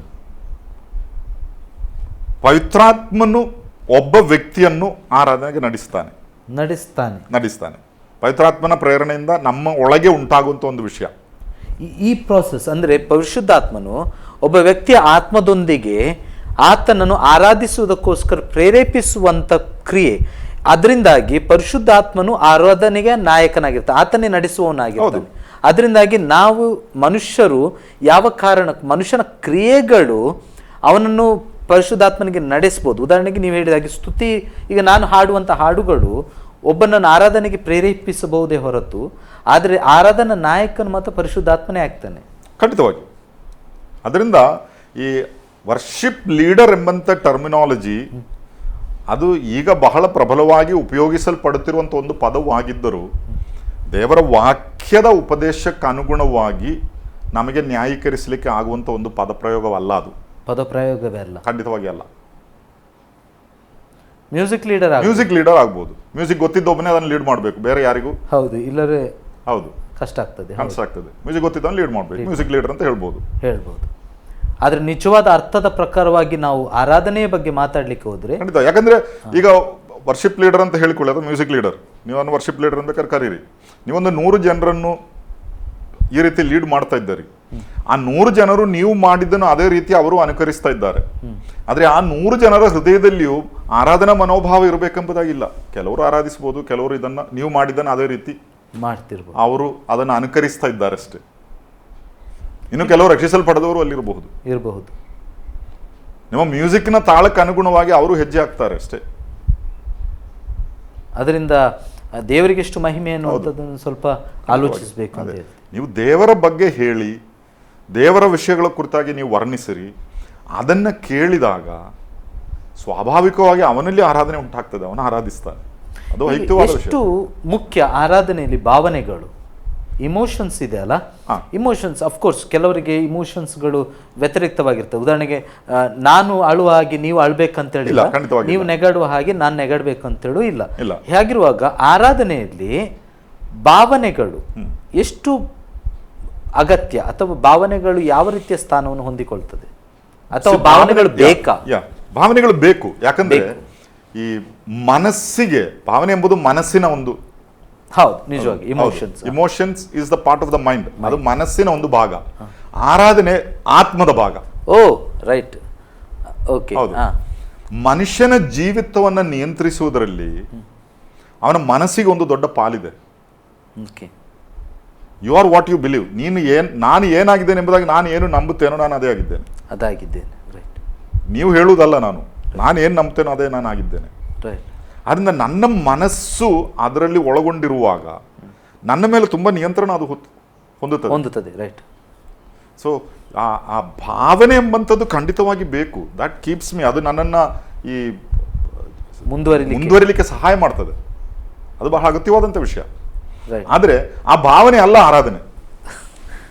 ಅದು ಆರಾಧನೆ ಒಂದು ಪ್ರಕಟಣೆ ಮಾತ್ರ. ನಾನು ನೆನೆಸ್ತೇನೆ ಪ್ರಿಯರೇ, ನಿಮಗೆ ನಾವು ಮಾತಾಡ್ತಿರುವಂಥದ್ದು ಅರ್ಥ ಆಗ್ತಾ ಇರಬಹುದು ಎಂಬುದಾಗಿ. ಭಾವನೆಗಳು ಆರಾಧನೆಗೆ ಸಹಾಯವನ್ನು ಮಾಡ್ತವೆ ಅಷ್ಟೇ. ಆದರೆ ಭಾವನೆಗಳೇ ಆರಾಧನೆ ಆಗ್ಲಿಕ್ಕೆ ಸಾಧ್ಯವಿಲ್ಲ. ಅಂಡ್ ಅದು ಒಂದು ಭಾವನೆ ಆರಾಧನೆಯ ಪ್ರಕಟಣೆಯೂ ಆಗ್ಬೋದು. ಪ್ರಕಟಣೆ ಆಗ್ಬೋದು, ಭಾವನೆಗಳು ಆರಾಧನೆ ಪ್ರಕಟಣೆ ಆಗ್ಬೋದು. ಆದರೆ ಭಾವನೆಗಳೇ ಅದು ಆರಾಧನೆ ಎಂಬುದಾಗಿ ಕರೆಸಿಕೊಳ್ಳುವುದಾದರೆ ಅದು ಕ್ರೈಸ್ತತ್ವದಲ್ಲಿ ಇರುವಂಥ ದೊಡ್ಡ ದುರಂತವೇ ಸರಿ. ಖಂಡಿತವಾಗಿ. ಯಾಕಂದರೆ ಈ ಭಾವನೆ ಎಂಬಂಥದ್ದು ಮನಸ್ಸಿನ ಒಂದು ಸ್ಥಿತಿ, ಆರಾಧನೆ ಎಂಬಂಥದ್ದು ಆತ್ಮದ ಸ್ಥಿತಿ. ಈಗ ಇದರ ಮಧ್ಯದಲ್ಲಿ ಇನ್ನೊಂದು ಪ್ರಶ್ನೆ ಕೇಳ್ತೇನೆ. ನೀವಂತೂ ದೇಶ ವಿದೇಶಗಳಲ್ಲಿ, ಉದಾಹರಣೆಗೆ ಅಮೇರಿಕ ಪಟ್ಟಣಗಳಲ್ಲಿ ಅನೇಕ ಸಲ ನೀವು ಹೋಗಿ ಬರ್ತಾ ಇರ್ತೀರಿ.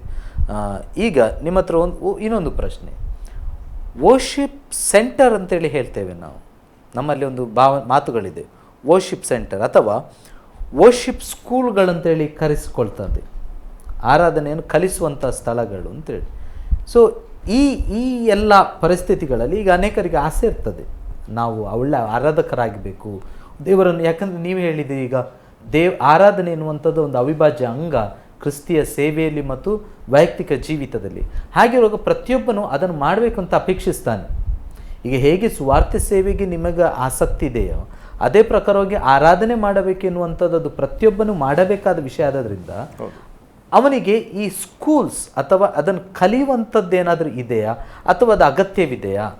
ಖಂಡಿತವಾಗಿಲ್ಲ.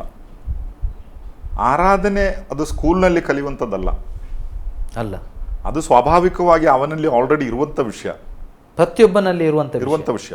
ಆತ್ಮ ಅವನಲ್ಲಿದ್ದರೆ, ಅವನು ಮನುಷ್ಯನಾಗಿದ್ದರೆ ಅವನಿಗೆ ಆತ್ಮವಿದೆ, ಆತ್ಮವಿದ್ದರೆ ಅವನಲ್ಲಿ ಆರಾಧನೆ ಇದೆ. ಅದಕ್ಕೊಂದು ಉದಾಹರಣೆ ನಾನು ಹೇಳ್ತೇನೆ ನಿಮಗೆ. ಈಗ ಕ್ರೈಸ್ತರು ಎಂಬಂಥ ವಿಷಯ ಮಾತ್ರ ಬಿಡಿ, ನೀವು ಲೋಕದಲ್ಲಿ ಎಷ್ಟೋ ವಿವಿಧ ರೀತಿಯ ವಿಶ್ವಾಸ ಇರುವಂಥವರು, ಅನೇಕ ಮತಗಳು, ಅನೇಕ ವಿಷಯಗಳಿದೆ.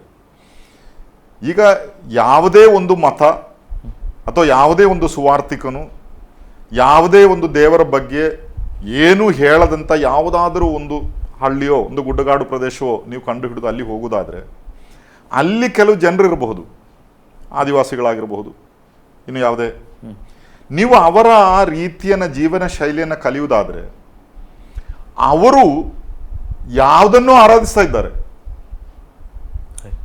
ಮರವಾಗಿರ್ಬೋದು, ಒಂದು ಕಲ್ಲಾಗಿರಬಹುದು, ಒಂದು ವ್ಯಕ್ತಿ ಆಗಿರಬಹುದು, ಸೂರ್ಯನಾಗಿರಬಹುದು, ಚಂದ್ರನಾಗಿರಬಹುದು. ನೀವು ಅವರ ಹತ್ರ ಕೇಳಿ, ನಿಮಗೆ ಈ ಆರಾಧನೆ ಬಗ್ಗೆ ಯಾರು ಹೇಳಿದ್ರು ಎಂಬುದಾಗಿ ಕೇಳಿದರೆ ನಮಗೆ ಯಾರೂ ಹೇಳಲಿಲ್ಲ, ಮತ್ತೆ ಯಾಕೆ ಮಾಡ್ತಾ ಇದ್ದಾರೆ ಅದು ನಮಗೆ ಗೊತ್ತಿಲ್ಲ. ನಮ್ಮ ಒಳಗಿಂದ ಏನೋ ಹೇಳ್ತಾ ಇದೆ, ನಮಗಿಂತಲೂ ದೊಡ್ಡವನೊಬ್ಬನಿದ್ದಾನೆ, ಅವನನ್ನು ಆರಾಧಿಸಬೇಕು. ಸೊ ಮನುಷ್ಯನಾದರೆ ಸ್ವಾಭಾವಿಕವಾಗಿ ಅವನಲ್ಲಿ ಆರಾಧನೆ ಬಂದೇ ಬರ್ತದೆ. ಆದರೆ ಅದರಿಂದ ಈ ಆರಾಧನೆಯನ್ನು ನಿಲ್ಲಿಸಿ ಬಿಡ್ಲಿಕ್ಕೆ ಯಾರಿಗೂ ಸಾಧ್ಯ ಇಲ್ಲ, ನಿಲ್ಲಿಸಲಿಕ್ಕೆ ಸಾಧ್ಯ ಇಲ್ಲ. ಅದು ಅವನ ಒಳಗಿರುವಂತ ಅದೊಂದು ಇಟ್ಸ್ ಈ ಹರಿಯುವಂತ ಒಂದು ನದಿಯ ಹಾಗೆ ಅದು ಹರಿತಾ ಇರ್ತದೆ. ಅದಕ್ಕೆ ನೀವು ಡ್ಯಾಮ್ ಕಟ್ಟಿದ್ರೆ ಸ್ವಲ್ಪ ಸಮಯ ನಿಲ್ಲಿಸಬಹುದು, ಆಮೇಲೆ ಅದು ಓವರ್ಫ್ಲೋ ಆಗ್ತದೆ. ಅದಕ್ಕೆ ಒಂದೇ ಒಂದು ಮಾರ್ಗ, ಇದನ್ನು ತಿರುಗಿಸಿ ಬಿಡ್ಬೋದು.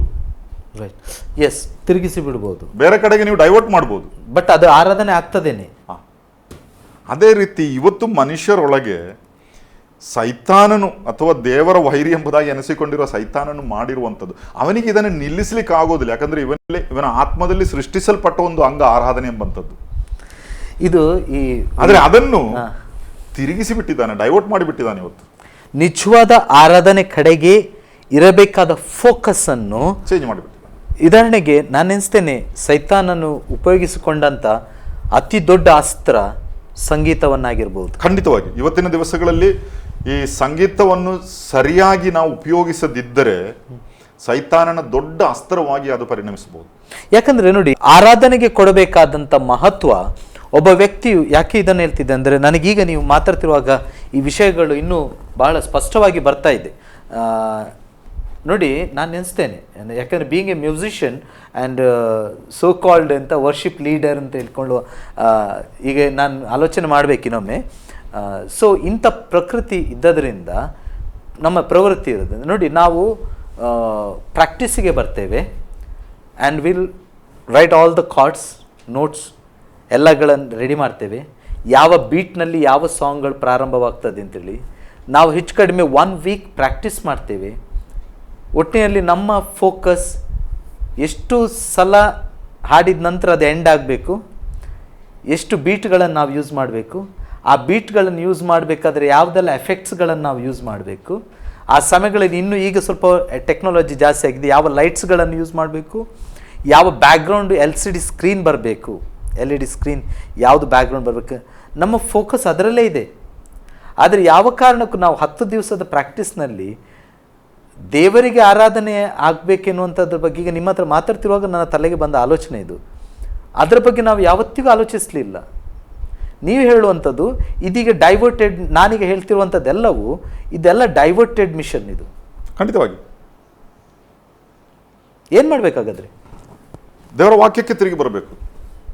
ವಾಕ್ಯ ಏನು ಹೇಳ್ತದೆ ಆರಾಧನೆ ಬಗ್ಗೆ ಅದನ್ನು ನಾವು ಅರ್ಥ ಮಾಡಿಕೊಳ್ಬೇಕು. ಮತ್ತು ಇದರಿಂದ ನಾವು ಇದು ಈ ಹಾಡುಗಳು ನಮ್ಮನ್ನು ಆರಾಧನೆಗೆ ನಡೆಸಬಹುದು, ಆದರೆ ಹಾಡುಗಳೇ ಆರಾಧನೆ ಎಂಬಂತ ಒಂದು ಹಂತಕ್ಕೆ ಇವತ್ತು ಬಂದಿದೆ.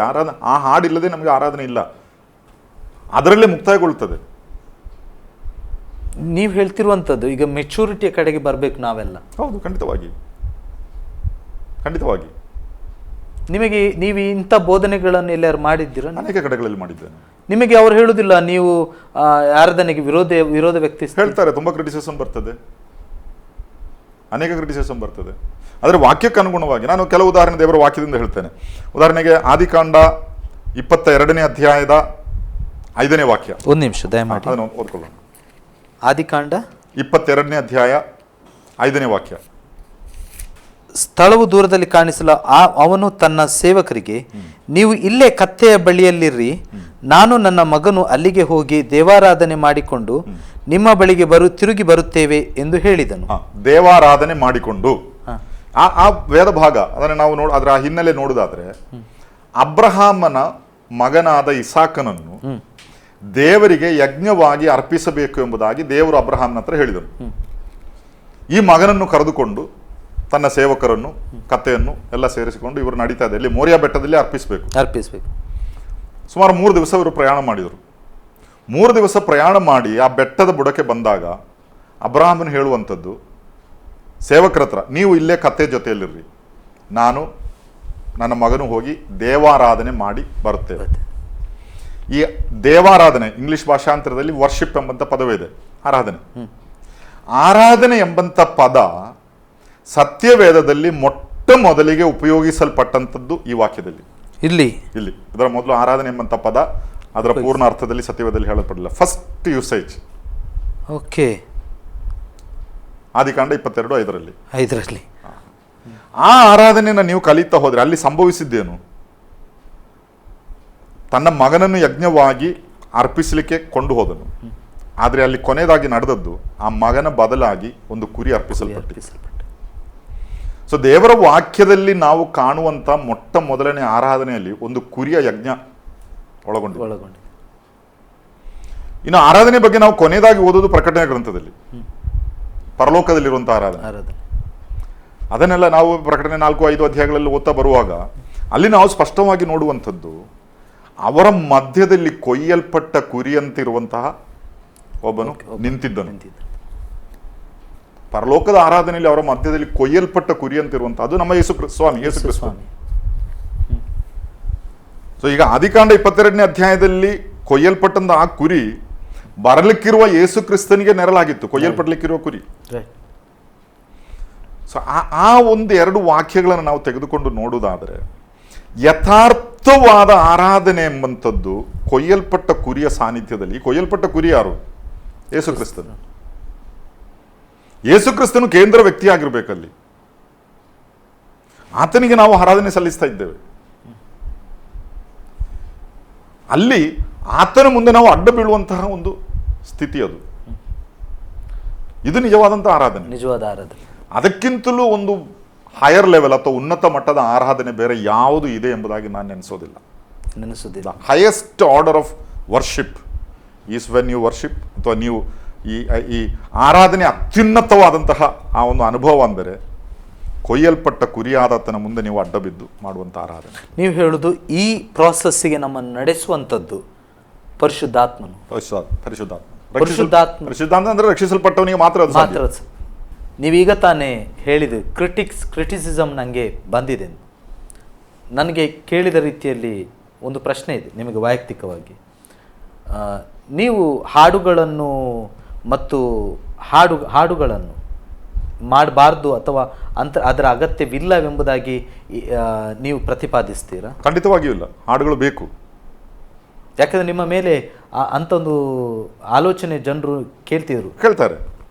ಆದರೆ ಹಾಡುಗಳೇ ಆರಾಧನೆ ಎಂಬಂಥ ಭಾವನೆ ಬರಬಾರದು ಎಂಬುದಾಗಿ ನಾನು ಹೇಳುವಾಗ ನೀವು ಬಹಳ ಚಂದ. ಯಾಕೆ ಇದನ್ನು ನಾನು ಪ್ರಶ್ನೆ ಮಾಡಿದೆ ಅಂದರೆ, ನೋಡಿ ಈಗ ಅರ್ಥ ಆಗ್ತಾ ಇದೆ ಜನರಿಗೆ, ಅಥವಾ ನಮಗೆ ಅರ್ಥ ಆಗ್ತಾಯಿದೆ. ಯಾಕಂದರೆ ಒಂದು ಕಾಲದಲ್ಲಿ ಅನೇಕ ವರ್ಷಗಳ ಹಿಂದೆ ನಾನು ನಿಮ್ಮ ಹತ್ರ ಇದಕ್ಕಿಂತ ಮೊದಲು ಇದೇ ಪ್ರಶ್ನೆಯನ್ನೊಮ್ಮೆ ಮಾಡಿದ್ದೆ.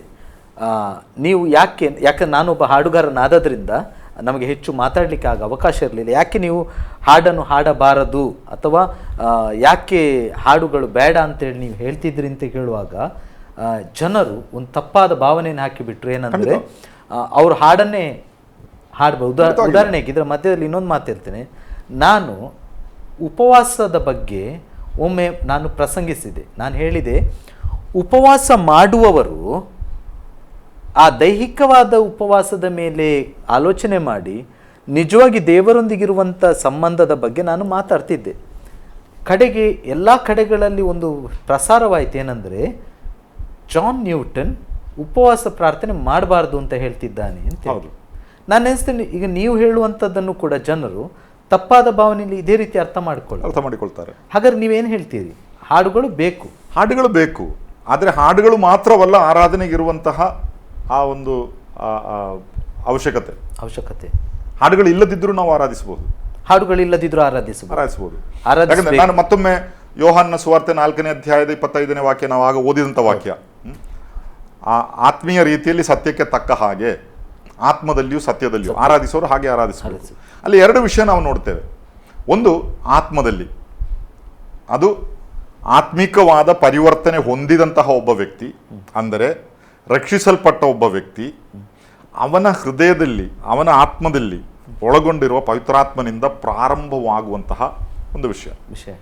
ಎರಡನೇದಾಗಿ, ಸತ್ಯಕ್ಕೆ ತಕ್ಕ ಹಾಗೆ ಅಥವಾ ಸತ್ಯದಲ್ಲಿ. ಈ ಸತ್ಯ ಅಂದರೆ ಏನು? ಸತ್ಯ ಅಂದರೆ ಅನೇಕ ವಿಷಯಗಳು ಯೇಸು ಸ್ವಾಮಿ ಹೇಳಿದ್ದಾನೆ, ನಾನೇ ಸತ್ಯ, ಆತನು ಹೇಳಿದ್ದಾನೆ. ಇನ್ನೊಂದು, ಯೋಹಾನನ ಸುವಾರ್ತೆ 17ನೇ ಅಧ್ಯಾಯದ 17ನೇ ವಾಕ್ಯದಲ್ಲಿ ಇನ್ನೊಂದು ಆವೃತ್ತಿ ದಯಮಾಡಿ ಪ್ರಿಯರೇ. ಯೋಹಾನನ ಬರೆದ ಸುವಾರ್ತೆ 17ನೇ ಅಧ್ಯಾಯ 17ನೇ ವಚನ ಹೇಳಿ, ಓದಬೇಕು. ಅದನ್ನು ಓದ್ರಿ. ನಿನ್ನ ವಾಕ್ಯವೇ ಸತ್ಯವು, ನೀನು ನನ್ನನ್ನು ಲೋಕಕ್ಕೆ ಕಳುಹಿಸಿಕೊಟ್ಟಂತೆ ನಾನು ಇವರನ್ನು ಲೋಕಕ್ಕೆ ಕಳುಹಿಸಿಕೊಟ್ಟೇನೆ. ನಿನ್ನ ವಾಕ್ಯವೇ ಸತ್ಯವು. ಓಕೆ, ಇಲ್ಲಿ ಸತ್ಯವು ಯಾವುದು? ನಿನ್ನ ವಾಕ್ಯ. ದೇವರ ವಾಕ್ಯ ಸತ್ಯ. ಈ ದೇವರ ವಾಕ್ಯವನ್ನು ಈ ಲೋಕಕ್ಕೆ ತಂದದ್ದು ಯಾರು? ನಿಜವಾಗಿ ಸತ್ಯವಾದ ಕ್ರಿಸ್ತನ್. ಅದೇ ಯೋಹಾನನ ಸುವಾರ್ತೆ 1ನೇ ಅಧ್ಯಾಯದ 17ನೇ ವಾಕ್ಯ ಓದೋಣ. ಯೋಹಾನ 1:17. ಧರ್ಮಶಾಸ್ತ್ರವು ಮೋಶೆಯ ಮುಖಾಂತರ ಕೊಡಲ್ಪಟ್ಟಿತ್ತು, ಕೃಪೆಯು ಸತ್ಯವು ಯೇಸು ಕ್ರಿಸ್ತನ ಮುಖಾಂತರ ಬಂದವು. ಯೇಸು ಕ್ರಿಸ್ತನ ಮುಖಾಂತರ ಬಂದವು, ಕೃಪೆಯು ಸತ್ಯವು. ಹಾಗಾದ್ರೆ ಈ ಯೇಸು ಕ್ರಿಸ್ತನು ಈ ಸತ್ಯವನ್ನು, ಈ ಸತ್ಯ ದೇವರ ವಾಕ್ಯ ಎಂಬುದಾಗಿ ನಾವು ನೋಡಿದೆವು. ರೈಟ್. ಇದನ್ನು ಯೇಸು ಕ್ರಿಸ್ತನ ಮುಖಾಂತರ ಬಂದವು ಅಂದ್ರೆ ಯೇಸು ಕ್ರಿಸ್ತನನ್ನು ತಂದನು. ಯೋಹಾನನ ಸುವಾರ್ತೆ 1ನೇ ಅಧ್ಯಾಯದ 1ನೇ ವಾಕ್ಯದಲ್ಲಿ, ಆದಿಯಲ್ಲಿ ವಾಕ್ಯವಿತ್ತು, ವಾಕ್ಯವು ದೇವರಾಗಿತ್ತು, ದೇವರ ಬಳಿಯಲ್ಲಿದ್ದನು. ಇನ್ನು ಕೆಳಗೆ 11ನೇ ವಾಕ್ಯ 12ನೇ ವಾಕ್ಯಕ್ಕೆ ಬರುವಾಗ, ವಾಕ್ಯವೆಂಬವನು ನರಾವತಾರವೆತ್ತಿ ಮನುಷ್ಯರೊಳಗೆ ವಾಸವಾಸ. ಹಾಗಾದ್ರೆ ಈ ಸತ್ಯ ಎಂಬಂಥದ್ದು ಪರಲೋಕದಿಂದ ಯೇಸು ಕ್ರಿಸ್ತನು ತಂದಂತಹ ದೇವರ ವಾಕ್ಯ, ಇಂದು ನಮಗೆ ಕೊಡಲ್ಪಟ್ಟಿರುವ ಸತ್ಯವೇದ. ಈ ದೇವರ ವಾಕ್ಯ ಬೈಬಲ್ ಸತ್ಯವೇದ. ಹೌದು. ಅದರಿಂದ ಆರಾಧನೆ ಎಂಬಂಥದ್ದು ಆತ್ಮೀಯ ರೀತಿಯಲ್ಲಿ ಅಥವಾ ಆತ್ಮದಲ್ಲಿ ಪ್ರಾರಂಭವಾಗಿ ಸತ್ಯಕ್ಕೆ ಒಳಪಟ್ಟಿರಬೇಕು, ದೇವರ ವಾಕ್ಯಕ್ಕೆ ಒಳಪಟ್ಟಿರಬೇಕು. ದೇವರ ವಾಕ್ಯವು ನಮಗೆ ಅನುಮತಿ ಕೊಡದಂತಹ ಯಾವುದೇ ವಿಷಯವನ್ನು ನಮ್ಮ ಒಂದು ಭಾವನೆಗಾಗಿ ಅಥವಾ ಇಮೋಷನಿಗಾಗಿ ನಾವು ಉಪಯೋಗಿಸುವಂಥದ್ದು ಸರಿಯಲ್ಲ. ಅದರ ಅವಶ್ಯಕತೆ ಇಲ್ಲ. ವಾಕ್ಯ ಏನು ಹೇಳ್ತದೋ ಅದಕ್ಕಿಂತ ಮುಂದೆ ನಾವು ಹೋಗಬೇಕಾದ ಅವಶ್ಯಕತೆ ಇಲ್ಲ.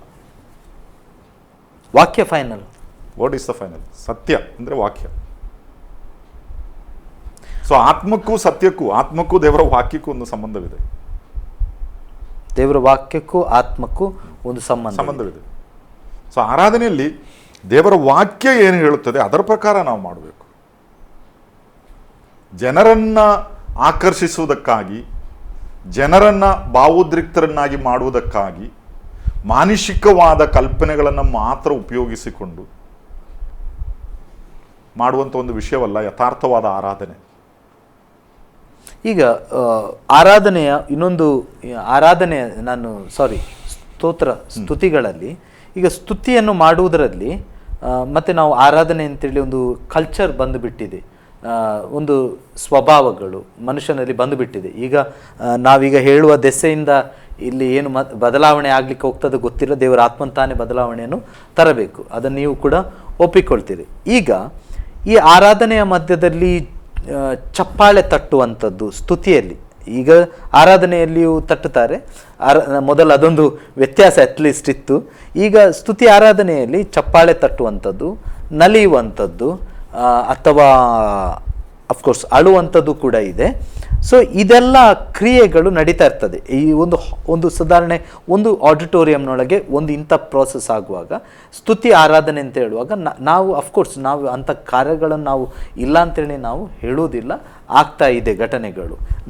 ನಾನು ಕೂಡ ಅದರಲ್ಲಿ ಭಾಗಿಯಾದದ್ದು, ನಾನು ಇದ್ದೇನೆ ಅದರಲ್ಲಿ. ಈಗ ಈ ಕಾರ್ಯಗಳ ಬಗ್ಗೆ ನೀವೇನು ಹೇಳ್ತೀರಿ? ವೆಲ್, ಈ ಆರಾಧನೆ ಮಾಡುವಾಗ ಚಪ್ಪಾಳೆ ಎಂಬಂಥದ್ದು ತಾಳಕ್ಕೆ ತಕ್ಕ ಹಾಗೆ ತಟ್ಟಬೇಕು. ತಾಳಕ್ಕೆ ಸಂಗೀತಕ್ಕೆ ಒಂದು ತಾಳ ಇದೆ, ಆ ತಾಳಕ್ಕೆ ಅನುಗುಣವಾಗಿ ನಾವು ಚಪ್ಪಾಳೆ ತಟ್ಟುವಂಥದ್ದು. ವಾದ್ಯಗಳ ನುಡಿಯು ಆ ತಾಳಕ್ಕೆ ಅನುಗುಣವಾಗಿ ಇರಬೇಕು. ಹಾಗಾದ್ರೆ ಆ ಸಂಗೀತ ಅಥವಾ ನಾವು ಹಾಡುವಂತಹ ಹಾಡುಗಳನ್ನು ಹೆಚ್ಚು ಮಾಧುರ್ಯವಾಗಿ ಮಾಡುವುದಕ್ಕೆ ಅಥವಾ ಜನರಿಗೆ ಕೇಳುವಾಗ ಮತ್ತಷ್ಟು ಇಂಪಾಗಿ ಕೇಳುವಂತೆ ಈ ಮಾಧ್ಯಮಗಳನ್ನೆಲ್ಲ ನಾವು ಉಪಯೋಗಿಸ್ತೇವೆ. ಅದು ವಾದ್ಯಗಳಾಗಿರಬಹುದು, ಚಪ್ಪಾಳೆ ಆಗಿರಬಹುದು. ಆದರೆ ಯಾವ ಒಂದು ಶಿಸ್ತು ಇಲ್ಲದೆ ಬಿಟ್ಟು ಸುಮ್ಮನೆ ಸ್ವಲ್ಪ ಶಬ್ದ ಮಾಡುವಂಥದ್ದು, ಚಪ್ಪಾಳೆ ಹೊಡೆಯುವಂಥದ್ದು, ಒಂದು ವೇಳೆ ಯಾವ ರೀತಿಯಲ್ಲಿಯೂ ನಮ್ಮ ಹಾಡುಗಳಿಗೆ ಅದು ಸಹಾಯವಾಗುವುದಿಲ್ಲ. ಹಾಗಾದ್ರೆ ಈ ಆರಾಧನೆಗೆ ಅದು ಸಹಾಯ ಆಗುವುದಿಲ್ಲ, ಖಂಡಿತವಾಗಿಲ್ಲ. ಅಲ್ಲಿ ಚಪ್ಪಾಳೆ ತಟ್ಟದ ಕೆಲವರು ಇರಬಹುದು, ಅವರಿಗೆ ಇದು ಡಿಸ್ಟರ್ಬೆನ್ಸ್ ಆಗಿರ್ಬೋದು, ಇದೊಂದು ತೊಡಕಾಗಿರಬಹುದು. ಯಾಕಂದ್ರೆ ಅವ್ರು ತಾಳಕ್ಕೆ ವಿರುದ್ಧವಾಗಿ ತಟ್ತಾ ಇದ್ದಾರೆ. ಚಪ್ಪಾಳೆ ತಟ್ಟಬೇಕಾ? ತಟ್ಟಲೇಬೇಕಂತ ಎಲ್ಲಿ ದೇವರ ವಾಕ್ಯದಲ್ಲಿ ನಾವು ನೋಡೋದಿಲ್ಲ. ಅದೆಲ್ಲ ಅವರವರು ವೈಯಕ್ತಿಕವಾಗಿ ನೋಡುವಂಥದ್ದು. ಎಲ್ಲರೂ ಒಟ್ಟಿಗೆ ಚಪ್ಪಾಳೆ ತಟ್ಟಿ ಹಾಡೋಣ ಎಂಬುದಾಗಿ ದೇವರ ವಾಕ್ಯ ಚಪ್ಪಾಳೆ ತಟ್ಟುವುದಕ್ಕೋಸ್ಕರ ಪ್ರೋತ್ಸಾಹಿಸ್ತದೆ. ಎಲ್ಲಿ ಹೇಳ್ತಾ ಇಲ್ಲ, ಹೇಳೋದಿಲ್ಲ, ಎಲ್ಲಿ ಹೇಳ್ತಾ ಇಲ್ಲ. ಚಪ್ಪಾಳೆ ತಟ್ಟಿ ಹಾಡೋಣ ಎಂಬುದಾಗಿ ಅದು ಮಾನಸಿಕವಾಗಿ ನಮ್ಮ ಒಂದು ಇಮೋಷನಿಗೆ ಸ್ವಲ್ಪ ಸಹಾಯವಾಗ್ತದೆ, ಮಾನಸಿಕವಾಗಿ ನಮಗೆ ಸ್ವಲ್ಪ ಅನುಕೂಲವಾಗಿ ಅದು ಹೆಲ್ಪ್ ಆಗ್ತದೆ. ಯಾಕಂದ್ರೆ ನಾವು ನೋಡಿದ್ದೇವೆ ಲೋಕದಲ್ಲಿ ಮನುಷ್ಯನಾಗಿ ಜನಿಸುವವರೆಲ್ಲರೂ ನಾವು ಅನೇಕ ಭಾವನೆಗಳನ್ನು ವ್ಯಕ್ತಪಡಿಸುವಾಗ ಚಪ್ಪಾಳೆಯನ್ನು ಪ್ರೋತ್ಸಾಹ ಪಡಿಸುವುದಕ್ಕೂ ಇನ್ನು ಕೆಲವರಿದ್ದಾರೆ ಖುಷಿಯಾದ ಕೂಡಲೇ ಚಪ್ಪಾಳೆ ತಟ್ಟುವವರಿದ್ದಾರೆ, ಖುಷಿ ಪಡುವವರಿದ್ದಾರೆ. ಸೊ ಅದಕ್ಕೆ ಇದು ಹೆಲ್ಪ್ ಆಗ್ತದೆ, ಹೆಲ್ಪ್ ಆಗ್ತದೆ, ಸಹಾಯ. ನಾನು ಹಾಗೆ ಹೇಳಿದೆ, ನಮ್ಮ ಮನಸ್ಸಿನ ಸ್ಥಿತಿ ನಮ್ಮ ಜೀವಿತವನ್ನು ನಿಯಂತ್ರಿಸ್ತದೆ. ಮನಸ್ಸಿನ ಸ್ಥಿತಿ, ನಾವು ಕೆಲವು ವಿಷಯಗಳನ್ನು ಹೀಗೆ ಎಂಬುದಾಗಿ ನಂಬ್ತೇವೆ, ಅದು ನಮ್ಮ ಜೀವಿತವನ್ನು ನಿಯಂತ್ರಿಸ್ತದೆ. ಈಗ ಚಪ್ಪಾಳೆ ತಟ್ಟಲೇಬೇಕು, ಚಪ್ಪಾಳೆ ತಟ್ಟದಿದ್ದರೆ ಅದೊಂದು ಥರದ ಆರಾಧನೆ ಅಥವಾ ಸ್ತುತಿ ಅಲ್ಲ ಎನ್ನುವಂಥ ರೀತಿಯ ಭಾವನೆಗಳನ್ನು ಜನರ ಮಧ್ಯದಲ್ಲಿ ತರುವುದಾದರೆ ಈ ಪರ್ಟಿಕ್ಯುಲರ್ ಈ ವಿಷಯಕ್ಕೆ ಏನು ಹೇಳ್ತೀರಿ? ಖಂಡಿತವಾಗಿ ಅಲ್ಲ. ಈ ಚಪ್ಪಾಳೆ ತಟ್ಟಿದರೆ ಮಾತ್ರ ಆರಾಧನೆ ಎಂಬುದಾಗಿ ಹೇಳುವಂಥದ್ದು ಸರಿಯಲ್ಲ. ಚಪ್ಪಾಳೆ ಎಂಬಂಥದ್ದು ನಾವು ಹಾಡುವಾಗ ಹಾಡುಗಳ ಇಂಪಕ್ಕೆ ತಾಳಕ್ಕೆ ತಕ್ಕ ಹಾಗೆ ತಟ್ಟುವಂಥ ಒಂದು ವಿಷಯ. ಹಾಡು ಮುಗಿದಾಗ ಅದು ಮುಗೀತದೆ. ಈಗ ಆ ಹಾಡಿಗೆ ಚಪ್ಪಾಳೆ ಅವಶ್ಯಕತೆ ಇದ್ದರೆ ನಾವು ತಟ್ಟಬಹುದು. ಆದರೆ ಭಾವನೆಗಳನ್ನು ಅಥವಾ ಸಂತೋಷ ಪಟ್ಟಾಗ ನೀವು ಹೇಳ್ತೀರಿ ಭಾವನೆಗಳನ್ನು ಅವರು ತೋರ್ಪಡಿಸಿಕೊಳ್ಳಬಹುದು ಸ್ತುತಿಯಲ್ಲಿ. ಉದಾಹರಣೆಗೆ ಅವರು ನಲಿತಾರಾದರೂ ಅದು ಅವರವರ ಸ್ವಾತಂತ್ರ್ಯಕ್ಕೆ ಬಿಟ್ಟಂಥದ್ದು. ಆ ಭಾವನೆಗಳನ್ನು ತೋರ್ಪಡಿಸುವುದು ಎಲ್ಲರೂ ಒಂದೇ ರೀತಿ ತೋರ್ಪಡಿಸಲ್ಲ. ನನ್ನ ಭಾವನೆಯನ್ನು ತೋರ್ಪಡಿಸೋ ರೀತಿಯಲ್ಲಿ ಆಗಿರ್ಲಿಕ್ಕೆಲ್ಲ ನಿಮ್ಮ ಭಾವನೆಯನ್ನು ನೀವು ತೋರ್ಪಡಿಸೋದು. ಈಗ ಕೆಲವರು ಈ ವಿಷಯವನ್ನು ಹೇಳಿದಾಗ ಹೇಳ್ತಾರೆ, ನಾವೊಂದು ಕ್ರಿಕೆಟ್ ಮ್ಯಾಚ್ ನೋಡ್ಲಿಕ್ಕೆ ಹೋಗ್ತೇವೆ, ಅಲ್ಲಿ ಸಚಿನ್ ತೆಂಡೂಲ್ಕರ್ ಒಂದು ಸಿಕ್ಸರ್ ಹೊಡೆದ, ಆಗ ಸಂತೋಷದಿಂದ ಎಲ್ಲರೂ ಎದ್ದು ನಿಂತು ನಲಿತಾರೆ, ಕುಣಿತಾರೆ, ಚಪ್ಪಾಳೆ ತಟ್ಟುತ್ತಾರೆ. ಅದು ಸ್ವಾಭಾವಿಕ ಅಲ್ಲವೋ? ಅದೇ ರೀತಿ ಆರಾಧನೆಗೆ ಬಂದಾಗ ನಮಗೆ ಆ ಸಂತೋಷ ಬಂದಾಗ ನಾವು ಚಪ್ಪಾಳೆ ತಟ್ಟುತ್ತೇವೆ, ನಾವು ತೋರಿಸ್ಪಡಿಸುತ್ತೇವೆ ಎಂಬುದಾಗಿ ಕೆಲವರು ಹೇಳ್ತಾರೆ. ಆದರೆ ಅದೇ ವಿಷಯವನ್ನು ನಾನು ಈ ರೀತಿ ನೆನೆಸ್ತೇನೆ. ಈಗ ಒಂದು ಮ್ಯಾಚ್ ನಡೆಯುವಾಗ ಒಂದು ವೇಳೆ ಒಂದು 30-40 ಸಾವಿರ ಜನ ಅಲ್ಲಿ ಕೂಡಿರ್ಬೋದು. ಅಲ್ಲಿ ಒಂದು ಸಿಕ್ಸರ್ ಹೊಡೆದಾಗ ಅಥವಾ ಒಂದು ವಿಕೆಟ್ ಬಿದ್ದಾಗ ಅನೇಕರು ಚಪ್ಪಾಳೆ ತಟ್ಟಬಹುದು, ಎದ್ದು ನಿಂತು ಕೂಗಾಡಬಹುದು, ಇದನ್ನೆಲ್ಲ ಮಾಡ್ತಾರೆ. ಅದು ಅವರ ಪ್ರದರ್ಶನ. ಅದೇ ವೇದಿಯಲ್ಲಿ ಒಂದು ವೇಳೆ ಆ ಫೈನಲ್ ಮ್ಯಾಚ್ ಅದನ್ನು ನೋಡ್ಲಿಕ್ಕೆ ನಮ್ಮ ಪ್ರಧಾನಿಯವರು ಬಂದು ಕೂತ್ಕೊಂಡಿದ್ದಾರೆ, ದೇಶದ ಪ್ರಧಾನಮಂತ್ರಿ ಅಥವಾ ರಾಷ್ಟ್ರಪತಿಯವರು ಬಂದು ಕೂತ್ಕೊಂಡಿದ್ದಾರೆ. ಇವು ಒಂದು ಸಿಕ್ಸರ್ ಹೋದಾಗ ಅವರಿಗೂ ಸಂತೋಷ ಆಗ್ತದೆ, ಹೌದು, ಒಂದು ವಿಕೆಟ್ ಬಿದ್ದಾಗ ಅವರಿಗೂ ಸಂತೋಷ ಆಗ್ತದೆ. ಆದ್ರೆ ಅವರು ಎದ್ದು ನಿಂತು ಬೊಬ್ಬೆ ಹಾಕೋದು ಕುಣಿಯುವುದೇನು ಮಾಡೋದಿಲ್ಲ. ಅವರು ಕೂತಲ್ಲೇ ಕೂತ್ಕೊಂಡು ಹೆಚ್ಚಂದ್ರೆ ಒಂದು ಮುಗುಳ್ನಾಗೆ ಇಷ್ಟೇ ಸಂತೋಷ ಅವರಿಗೂ ಆಗಿದೆ. ಸೊ ಈ ಪ್ರಕಟಣೆ ಎಂಬಂಥದ್ದು ಅವರವರಿಗೆ ಬಿಟ್ಟಂತ ವಿಷಯ. ಅದು ಎಲ್ಲರೂ ಇವರೆಲ್ಲ ಕುಣಿತಾರೆ, ನಿಮಗೆ ನಿಜವಾಗಿ ಸಂತೋಷ ಆದ್ರೆ ನೀವು ಕುಣಿಬೇಕಂತೇಳಿ ನಮಗೆ ಪ್ರಧಾನಮಂತ್ರಿ ಹತ್ರ ಹೇಳಿಕ್ಕಾಗ್ತದ? ಸೊ ಅದೆಲ್ಲ ಅವನ ಮನುಷ್ಯನ ವೈಯಕ್ತಿಕವಾದಂತಹ ಆ ಮಾನಸಿಕ ನೆಲೆಯನ್ನು ಹೊಂದಿಕೊಂಡಿರ್ತದೆ. ಇನ್ನು ಬಹಿರಂಗವಾಗಿ ಕೆಲವು ವಿಷಯಗಳನ್ನು ನಾವು ಮಾಡುವಾಗ ಹೊರಗಿನವರು ನಮ್ಮನ್ನು ವೀಕ್ಷಿಸ್ತಾ ಇದ್ದಾರೆ, ಅದರ ಪರಿಜ್ಞಾನ ನಮಗೆ ಬೇಕು. ಅದನ್ನೆಲ್ಲ ನಾವು ಅರ್ಥ ಮಾಡಿಕೊಳ್ಬೇಕು. ನೀವು ಒಂದು ಅರ್ಥದಲ್ಲಿ ಈಗ ನೀವು ಯಾವ ರೀತಿಯಾಗಿ, ಉದಾಹರಣೆಗೆ ನೋಡಿ, ಯೇಸು ಸ್ವಾಮಿ ತಾನೇ ನಮಗೆ ಆರಾಧನೆಯನ್ನು ಆತ್ಮದಲ್ಲಿಯೂ ಸತ್ಯದಲ್ಲಿಯೂ ಮಾಡಬೇಕೆಂಬುದಾಗಿ ಬಹಳ ಸ್ಪಷ್ಟವಾಗಿ ಆತನು ನಮಗೆ ಆರಾಧನೆಯ ಬಗ್ಗೆ ಹೇಳಿದ್ದಾನೆ. ಆರಾಧನೆ ಎನ್ನುವಂಥದ್ದು ಅದು ಪ್ರದರ್ಶನವಲ್ಲ ಎಂಬುದನ್ನು ಈಗಾಗಲೇ ನಾವು ಜನರಿಗೆ ತಿಳಿಸ್ತಾ ಇದ್ದೇವೆ. ಆರಾಧನೆ ಎನ್ನುವಂಥದ್ದು ಪ್ರದರ್ಶನ, ಇಟ್ಸ್ ನಾಟ್ ಎ ಪರ್ಫಾರ್ಮೆನ್ಸ್ ಅಂತೇಳಿ ಬಹಳ ಸ್ಪಷ್ಟವಾಗಿ ಈಗಾಗಲೇ ಜನರು ಅದರಲ್ಲಿ ಬೆಳೆಯುತ್ತಾ ಇದ್ದಾರೆ. ಈಗ ಇದರ ಮಧ್ಯದಲ್ಲಿ ನೀವು ಜನರನ್ನು ಅವರಿಗೆ ಅರ್ಥ ಆಗುವಂಥ, ಯಾಕಂದರೆ ಕೆಲವು ಸಲ ಬಿಬ್ಲಿಕಲ್ ಲೆವೆಲಲ್ಲಿ ನಾವು ಮಾತಾಡ್ತಾ ಬಂದರೆ ಅಥವಾ ಥಿಯಾಲಜಿ ಲೆವೆಲಲ್ಲಿ ನಾವು ಮಾತಾಡ್ತಾ ಬಂದರೆ ಸ್ವಲ್ಪ ಕಷ್ಟ ಆಗ್ತದೆ ಜನರಿಗೆ ಅದನ್ನು ಅರಗಿಸ್ಕೊಳ್ಳಿಕ್ಕೆ. ಅವರಿಗೆ ಸ್ವಲ್ಪ ಸಾಧಾರಣ ಮಾತಿನಲ್ಲಿ ನೀವು ಹೇಳುವುದಾದರೆ ಒಂದು ಆರಾಧನೆಯನ್ನು ಯಾವ ರೀತಿಯಲ್ಲಿ ಜನರಿಗೆ ಒಂದು ಸಾಧಾರಣ ಅರ್ಥ ಆಗುವ ರೀತಿಯಲ್ಲಿ ಹೇಳ್ತೀರಿ? ಸಾಧಾರಣ ಹೇಗೆ ಅವರಿಗೆ ಗೊತ್ತಾಗಬೇಕು? ಹೇಗಂತ ಹೇಳಿದ್ರೆ, ಓಕೆ ಇದನ್ನು ನಾವು ಮಾಡ್ತಾ ಇದ್ದೇವಲ್ಲ, ಹಾಗಾದ್ರೆ ಇದೇ ಆರಾಧನೆಯ? ಯಾಕಂದ್ರೆ ಹಾಡು ಗೊತ್ತಿಲ್ಲದ ಆರಾಧನೆ ಮಾಡ್ಲಿಕ್ಕಿಲ್ಲ ಅಂತ ಇದ್ದಾಗೆ ಹಾಗೆ ಆಗ್ತದೆ. ಹಾಡುಗಳೇ ಆರಾಧನೆ ಎಂಬುದಾಗಿ ಹೇಳಿದ್ರೆ ಹಾಡ್ಲಿಕ್ಕೆ ವರ ಇಲ್ಲದಂತಹ ವ್ಯಕ್ತಿಗೆ ಆರಾಧಿಸ್ಲಿಕ್ಕೆ ಆಗೋದಿಲ್ಲ. ನಮಗೆ ವಾದ್ಯಗಳಿಲ್ಲದೆ ಆರಾಧಿಸ್ಲಿಕ್ಕೆ ಆಗೋದಿಲ್ಲ ಎಂಬುದಾಗಿ ಹೇಳಿದರೆ ವಾದ್ಯ ಇಲ್ಲದವರಿಗೆ ಆರಾಧಿಸ್ಲಿಕ್ಕೆ ಆಗೋದಿಲ್ಲ. ಸಂಗೀತ ಒಂದು ಪಾಲದ್ರದ್ದು. ಹೌದು, ದೇವರನ್ನ ಆರಾಧಿಸುವಾಗ ದೇವರ ಮುಂದೆ ಬಂದು ಅಡ್ಡ ಬೀಳುವಂಥದ್ದು. ಯೇಸು ಸ್ವಾಮಿ ಹೇಳಿದ್ದಾನೆ, ಎಲ್ಲಿ ಇಬ್ಬರಾಗಲಿ ಮೂವರಾಗಲಿ ನನ್ನ ಹೆಸರಿನಲ್ಲಿ ಕೂಡಿ ಬರುತ್ತಾರೋ ಅವರ ನಡುವಿನಲ್ಲಿ ನಾನಿದ್ದೇನೆ. ಸೊ ನಾವು ಆತನ ಹೆಸರಿನಲ್ಲಿ ಕೂಡಿ ಬಂದ್ರೆ ನಮ್ಮ ಮಧ್ಯದಲ್ಲಿ ಆತನಿದ್ದಾನೆ. ಅಲ್ಲಿ ವಾದ್ಯ ಇದೆಯೋ ಹಾಡುಗಾರರಿದ್ದಾರೋ ಎಂಬಂಥದ್ದು ಪ್ರಾಮುಖ್ಯವಲ್ಲ. ಈಗ ನೀವು ಒಬ್ಬ ಸಂದೇಶಕರು, ನೀವು ಸಾಧಾರಣ ಮಾತಿನಲ್ಲಿ ಜನರಿಗೆ ಒಂದು ಹೇಳುವುದಾದ್ರೆ ಅವರ ಮನಸ್ಸಿನಲ್ಲಿ, ಇಲ್ಲ ನಾವು ಕೂಡ ನಿಜವಾಗಿ ಆರಾಧನೆ ಮಾಡ್ತಿದ್ದೇವೆ, ಹಾಗಾದ್ರೆ ಇಷ್ಟು ಸಮಯ ನಾವು ಅದನ್ನು ಆರಾಧನೆ ಅಂತ ನೆನೆಸ್ಲಿಲ್ಲ, ಈಗ ಅನೇಕ ವಿಷಯಗಳಿದೆ, ಹಾಗೆ ಹೇಳುವುದಾದರೆ ಯಾವುದು ಸಾಧಾರಣ ಮಟ್ಟಿನಲ್ಲಿ ಸಿಂಪಲ್ ಆಗಿ ಹೇಳುವುದಾದ್ರೆ ಆರಾಧನೆಯನ್ನು ನಮ್ಮ ಭಾವನೆಗಳಲ್ಲಿ ಅಥವಾ ನಮ್ಮ ಜೀವಿತದಲ್ಲಿ ಮಾಡ್ತಾ ಇದ್ದೇವೆ ಎನಿಸಿಕೊಳ್ಳೋದು ಅದು ನಮ್ಮ ಹೃದಯದ ಆ ಸ್ಥಿತಿಯ ಮೇಲೆ ಹೊಂದಿಕೊಂಡಿರ್ತದೆ. ನಾನೀಗ ದೇವರ ವಾಕ್ಯವನ್ನು ಧ್ಯಾನ ಮಾಡಿ ಅಥವಾ ಆ ಕರ್ತನ ಕುರಿತಾಗಿ ಚಿಂತಿಸಿ ದೇವರ ಸನ್ನಿಧಾನದಲ್ಲಿ ನಾನಿದ್ದೇನೆ ಎಂಬುದಾಗಿ ಪೂರ್ಣ ನಂಬಿಕೆಯಿಂದ ನನ್ನ ಒಳಗಿನಿಂದಲೇ ನಾನು ಆತನ ಮುಂದೆ ಅಡ್ಡ ಬೀಳ್ತಾ ಇದ್ದೇನೆ ಅಥವಾ ಆತನನ್ನು ಸ್ತುತಿಸುವಂಥ ಮಾತುಗಳು ನನ್ನಿಂದ ಹೊರಗೆ ಬರ್ತಾ ಇದೆ. ನಾನು ನಿಮ್ಮ ಹತ್ರ ಹೇಳೋದು ರೈಟ್, ನೀವು ಹೇಳಿದ್ರಿ. ಇದನ್ನು ಒಂದು ಜನರಿಗೆ ಸಿಂಪಲ್ ಆಗಿ, ನೀವು ಆತ್ಮದ ಬಗ್ಗೆ ನೀವು ಮಾತಾಡ್ತೀರಿ, ಪ್ರಾಣದ ಬಗ್ಗೆ ಮಾತಾಡ್ತೀರಿ, ಶರೀರದ ಬಗ್ಗೆ ಮಾತಾಡ್ತೀರಿ. ನಾನೊಬ್ಬ ಸಾಧಾರಣ ವ್ಯಕ್ತಿ, ನನಗಿದೆಲ್ಲ ಅರ್ಥ ಆಗಬೇಕಂತೇಳಿ ನೀವು ಆತ್ಮ ಪ್ರಾಣ ಶರೀರ ಹೇಳುವಾಗ ನನಗೆ ಗೊತ್ತಿರೋದು ಒಂದೇ, ನನ್ನ ಬದುಕು ಮಾತ್ರ. ನಾನೊಬ್ಬ ಸಾಧಾರಣ ವ್ಯಕ್ತಿ. ನೀವು ಆತ್ಮ ಪ್ರಾಣ ಶರೀರ ಅಂತ ಹೇಳುವಾಗ ನಾನು ಮೂರನ್ನು ಒಟ್ಟಿಗೆ ಥಿಂಕ್ ಮಾಡ್ತೇನಪ್ಪ. ನನಗೆ ಅದೆಲ್ಲ ನೀವು ಹೇಳೋದು ನನಗೆ ಅರ್ಥ ಆಗೋದಿಲ್ಲ.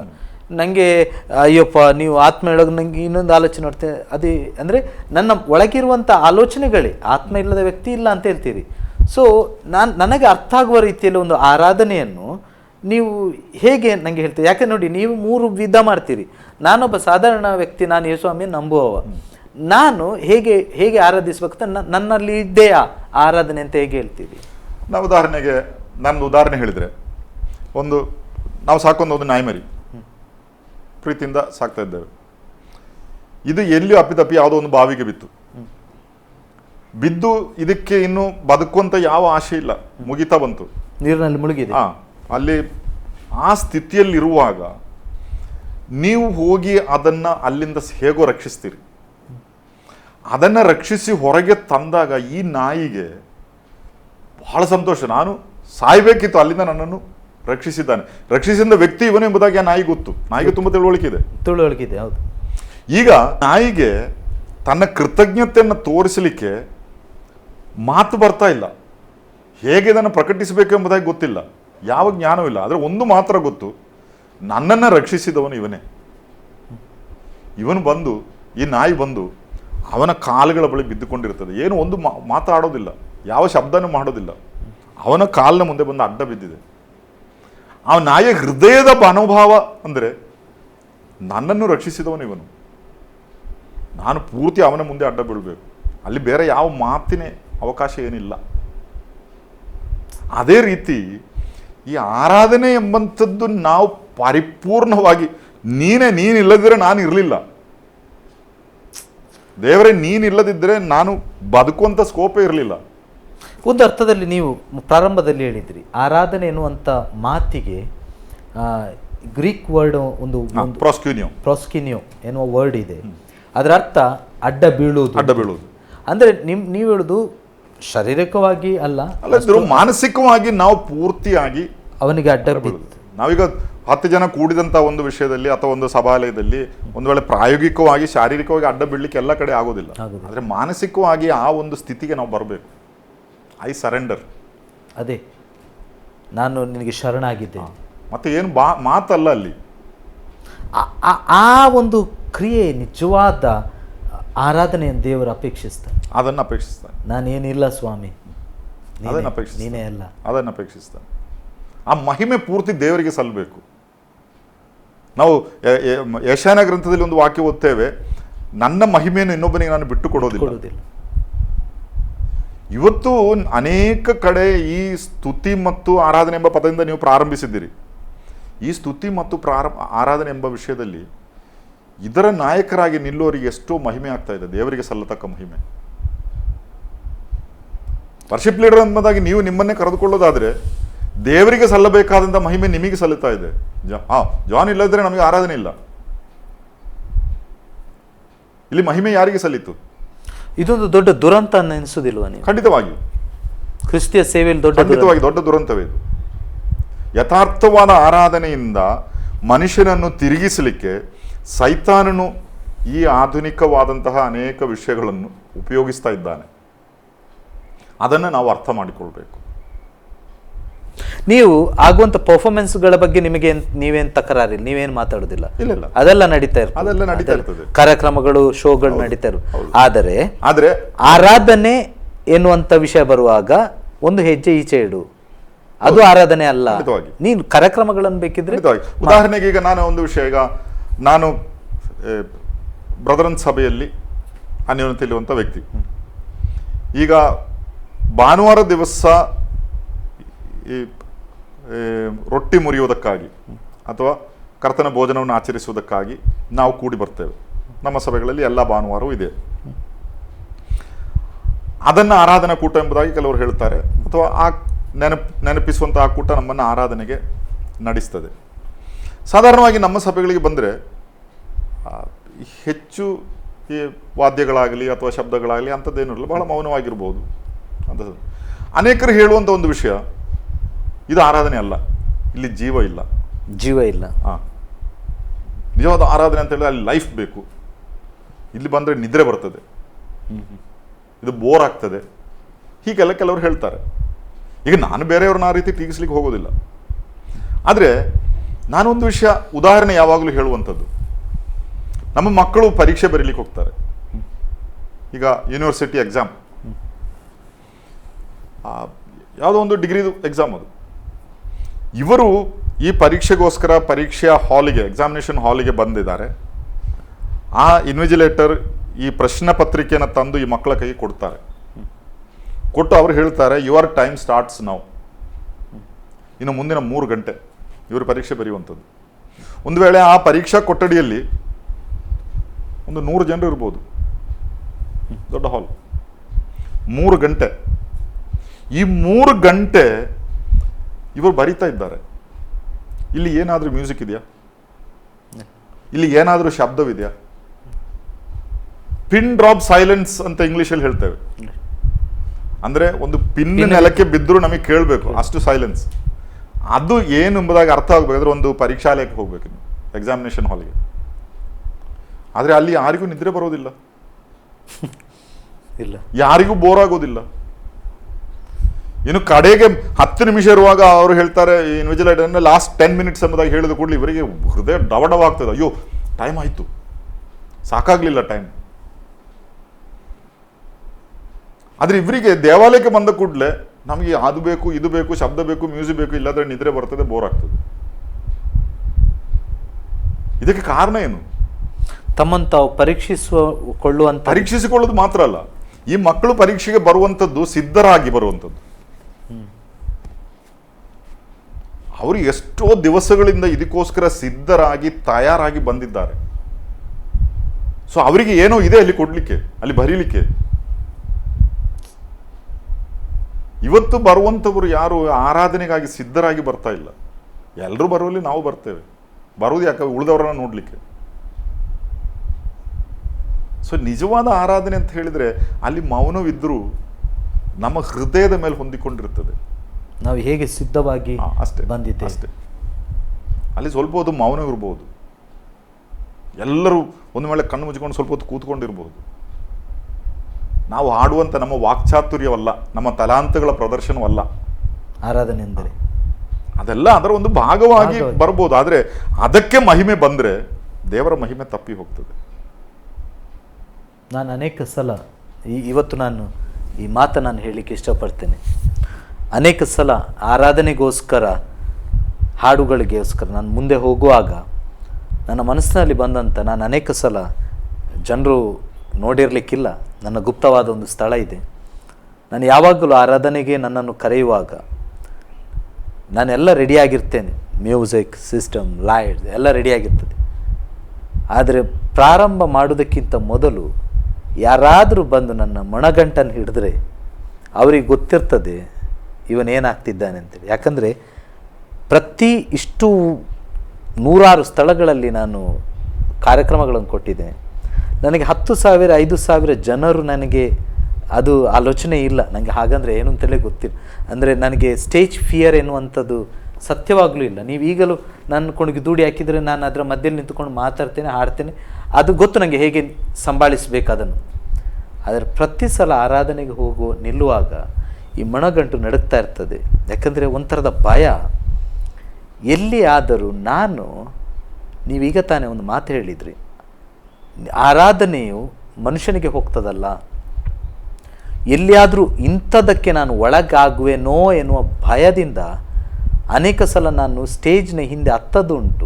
ಯಾಕೆ ಹತ್ತದಂದರೆ ನನಗೊಂದು ಭಯ. ಯಾಕಂದರೆ ನೀವು ಹೇಳುವಂಥ ವಾಕ್ಯದ ಮೇಲಿರುವ ಜ್ಞಾನ ಅಲ್ಲ, ಒಂದು ವಾಕ್ಯದ ಘಟನೆ, ದೇವರ ವಾಕ್ಯದಲ್ಲಿರುವಂಥ ಒಂದು ಘಟನೆ ಯಾವಾಗಲೂ ನನ್ನನ್ನು ಆರಾಧನೆಗೆ ಹೋಗುವಾಗ ನನ್ನನ್ನು ಹಿಂಸಿಸ್ತದೆ. ಯಾವುದಂದರೆ,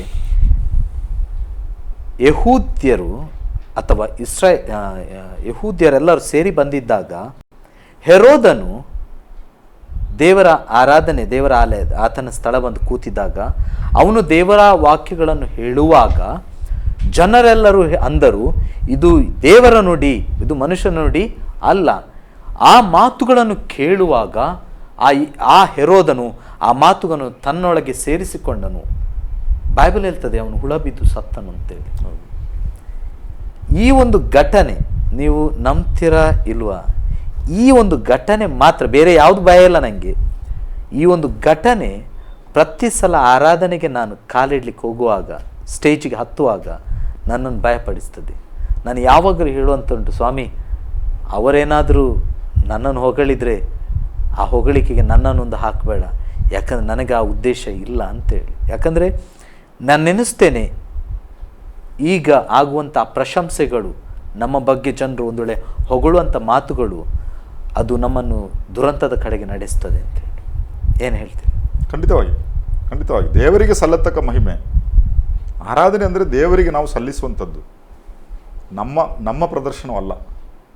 ಒಂದು ವೇಳೆ ನಮ್ಮ ಪ್ರದರ್ಶನವಾದರೆ ಅದೇನು? ದೇವರಿಗೆ ಸಲ್ಲತಕ್ಕ ಮಹಿಮೆಯನ್ನು ನಾವು ಕಸಿದುಕೊಳ್ತಾ ಇದ್ದೇವೆ. ಅದು ಆಶೀರ್ವಾದಕ್ಕೆ ಬದಲಾಗಿ ಶಾಪಕ್ಕೆ ಕಾರಣವಾಗ್ತದೆ, ಶಿಕ್ಷೆಗೆ ಕಾರಣವಾಗ್ತದೆ. ಅದರಿಂದ ನಾನು ಹೇಳಿದ್ದು, ವರ್ಷಿಪ್, ಆರಾಧನೆ, holy spirit is the leader. ಪರಿಶುದ್ಧಾತ್ಮನು ಲೀಡರ್. ನೀವು ಸಾಂಗ್ ಲೀಡರ್ ಅಂತ ಹೇಳ್ಕೊಳ್ಳಿ, ವರ್ಷಿಪ್ ಲೀಡ್ ಮಾಡಲಿಕ್ಕೆ ನಿಮಗೆ ಸಾಧ್ಯ ಇಲ್ಲ.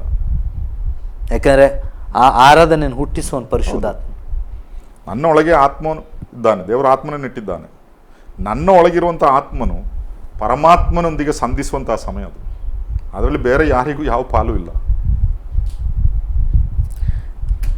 ಭಾಳ ಸುಂದರವಾದಂಥ ಮಾತುಗಳು. ಅದಕ್ಕೆ ನಾನು ಹೇಳ್ತಾ ಇದ್ದೆ, ಜೋಸ್ ಅಂಕಲ್ ನನಗೆ ನಿಮ್ಮೊಟ್ಟಿಗೆ ಸ್ವಲ್ಪ ಹೊತ್ತು ಮಾತಾಡಬೇಕು. ನಾನು ಅನಿಸ್ತೇನೆ ವೀಕ್ಷಕರಿಗೆ ಈಗಾಗಲೇ ಆರಾಧನೆ ಎನ್ನುವಂಥದ್ದು ಅವರು ಮಾಡುವಂಥದ್ದೇ. ಅದಕ್ಕಾಗಿ ಹೊಸತಾಗಿ ಇನ್ನೊಂದು ಆಲೋಚಿಸಬೇಕು, ಕಲಿಯಬೇಕೆಂದು ಇಲ್ಲ. ಖಂಡಿತವಾಗಿಲ್ಲ, ಕಲಿಯಬೇಕು. ಆಲ್ರೆಡಿ ದೇವರು ನಮ್ಮೊಳಗೆ ಇಟ್ಟಿದ್ದಾನೆ, ಹೊರತರಬೇಕಷ್ಟೇ. ಅದರ ಅರ್ಥ ಮಾಡ್ಕೊಳ್ಬೇಕು ಅಷ್ಟೇ. ಇಷ್ಟು ಸುಂದರವಾದ ಆರಾಧನೆ, ಸ್ತುತಿ ಮತ್ತು ಆರಾಧನೆ ಬಗ್ಗೆ ನಮ್ಮೊಟ್ಟಿಗೆ ಇಷ್ಟೊತ್ತು ನೀವು ಮಾತಾಡಿದ್ದಕ್ಕೆ ತುಂಬ ಧನ್ಯವಾದಗಳು ಅಂಕಲ್. ಪ್ರಿಯರೇ, ಇಷ್ಟು ಹೊತ್ತು ಅವಲೋಕನ ಕಾರ್ಯಕ್ರಮದಲ್ಲಿ ಬ್ರದರ್ ಜೋಸ್ ಮ್ಯಾಥ್ಯೂಸ್ರವರೊಂದಿಗೆ ಕಳೆದ ಸಮಯ ನಮಗೆ ನಿಮಗೆಲ್ಲರಿಗೂ ಅದು ಆಶೀರ್ವಾದವನ್ನು ತಂದಿದೆ ಎಂಬುದಾಗಿ ನಂಬುತ್ತೇನೆ. ನನಗಂತೂ ವೈಯಕ್ತಿಕವಾಗಿ ನಾನು ಇದರಿಂದ ಆಶೀರ್ವಾದ ಹೊಂದಿದ್ದೇನೆ. ನೀವು ಕೂಡ ಆಶೀರ್ವಾದವನ್ನು ಹೊಂದಿದ್ದೀರಿ ಎಂಬುದಾಗಿ ನಂಬುತ್ತೇವೆ. ಪ್ರಿಯರೇ, ಮುಂದಿನ ಕಾರ್ಯಕ್ರಮದಲ್ಲಿ ಇನ್ನೊಂದು ಆವೃತ್ತಿ ನಿಮ್ಮನ್ನು ನಾವು ಸಂಧಿಸಲಿಕ್ಕೆ ಇಷ್ಟಪಡ್ತೇವೆ ಅಂಕಲ್. ಧನ್ಯವಾದಗಳು. ಪ್ರಿಯರೇ, ಇಷ್ಟೊತ್ತು ನೀವು ನಮ್ಮೊಂದಿಗೆ ಕಳೆದ ಸಮಯ ನಿಮಗೆ ಆಶೀರ್ವಾದವಾಗಿತ್ತೆಂದು ನಂಬುತ್ತೇವೆ. ಮುಂದಿನ ಕಾರ್ಯಕ್ರಮದಲ್ಲಿ ಮತ್ತೊಮ್ಮೆ ಭೇಟಿಯಾಗೋಣ. ಅಲ್ಲಿವರೆಗೆ ಆಸರೆ ಟಿವಿಯನ್ನು ವೀಕ್ಷಿಸ್ತಾ ಇರಿ. ದೇವರು ನಿಮ್ಮೊಂದಿಗಿರಲಿ. ಶುಭವಂದನೆಗಳು.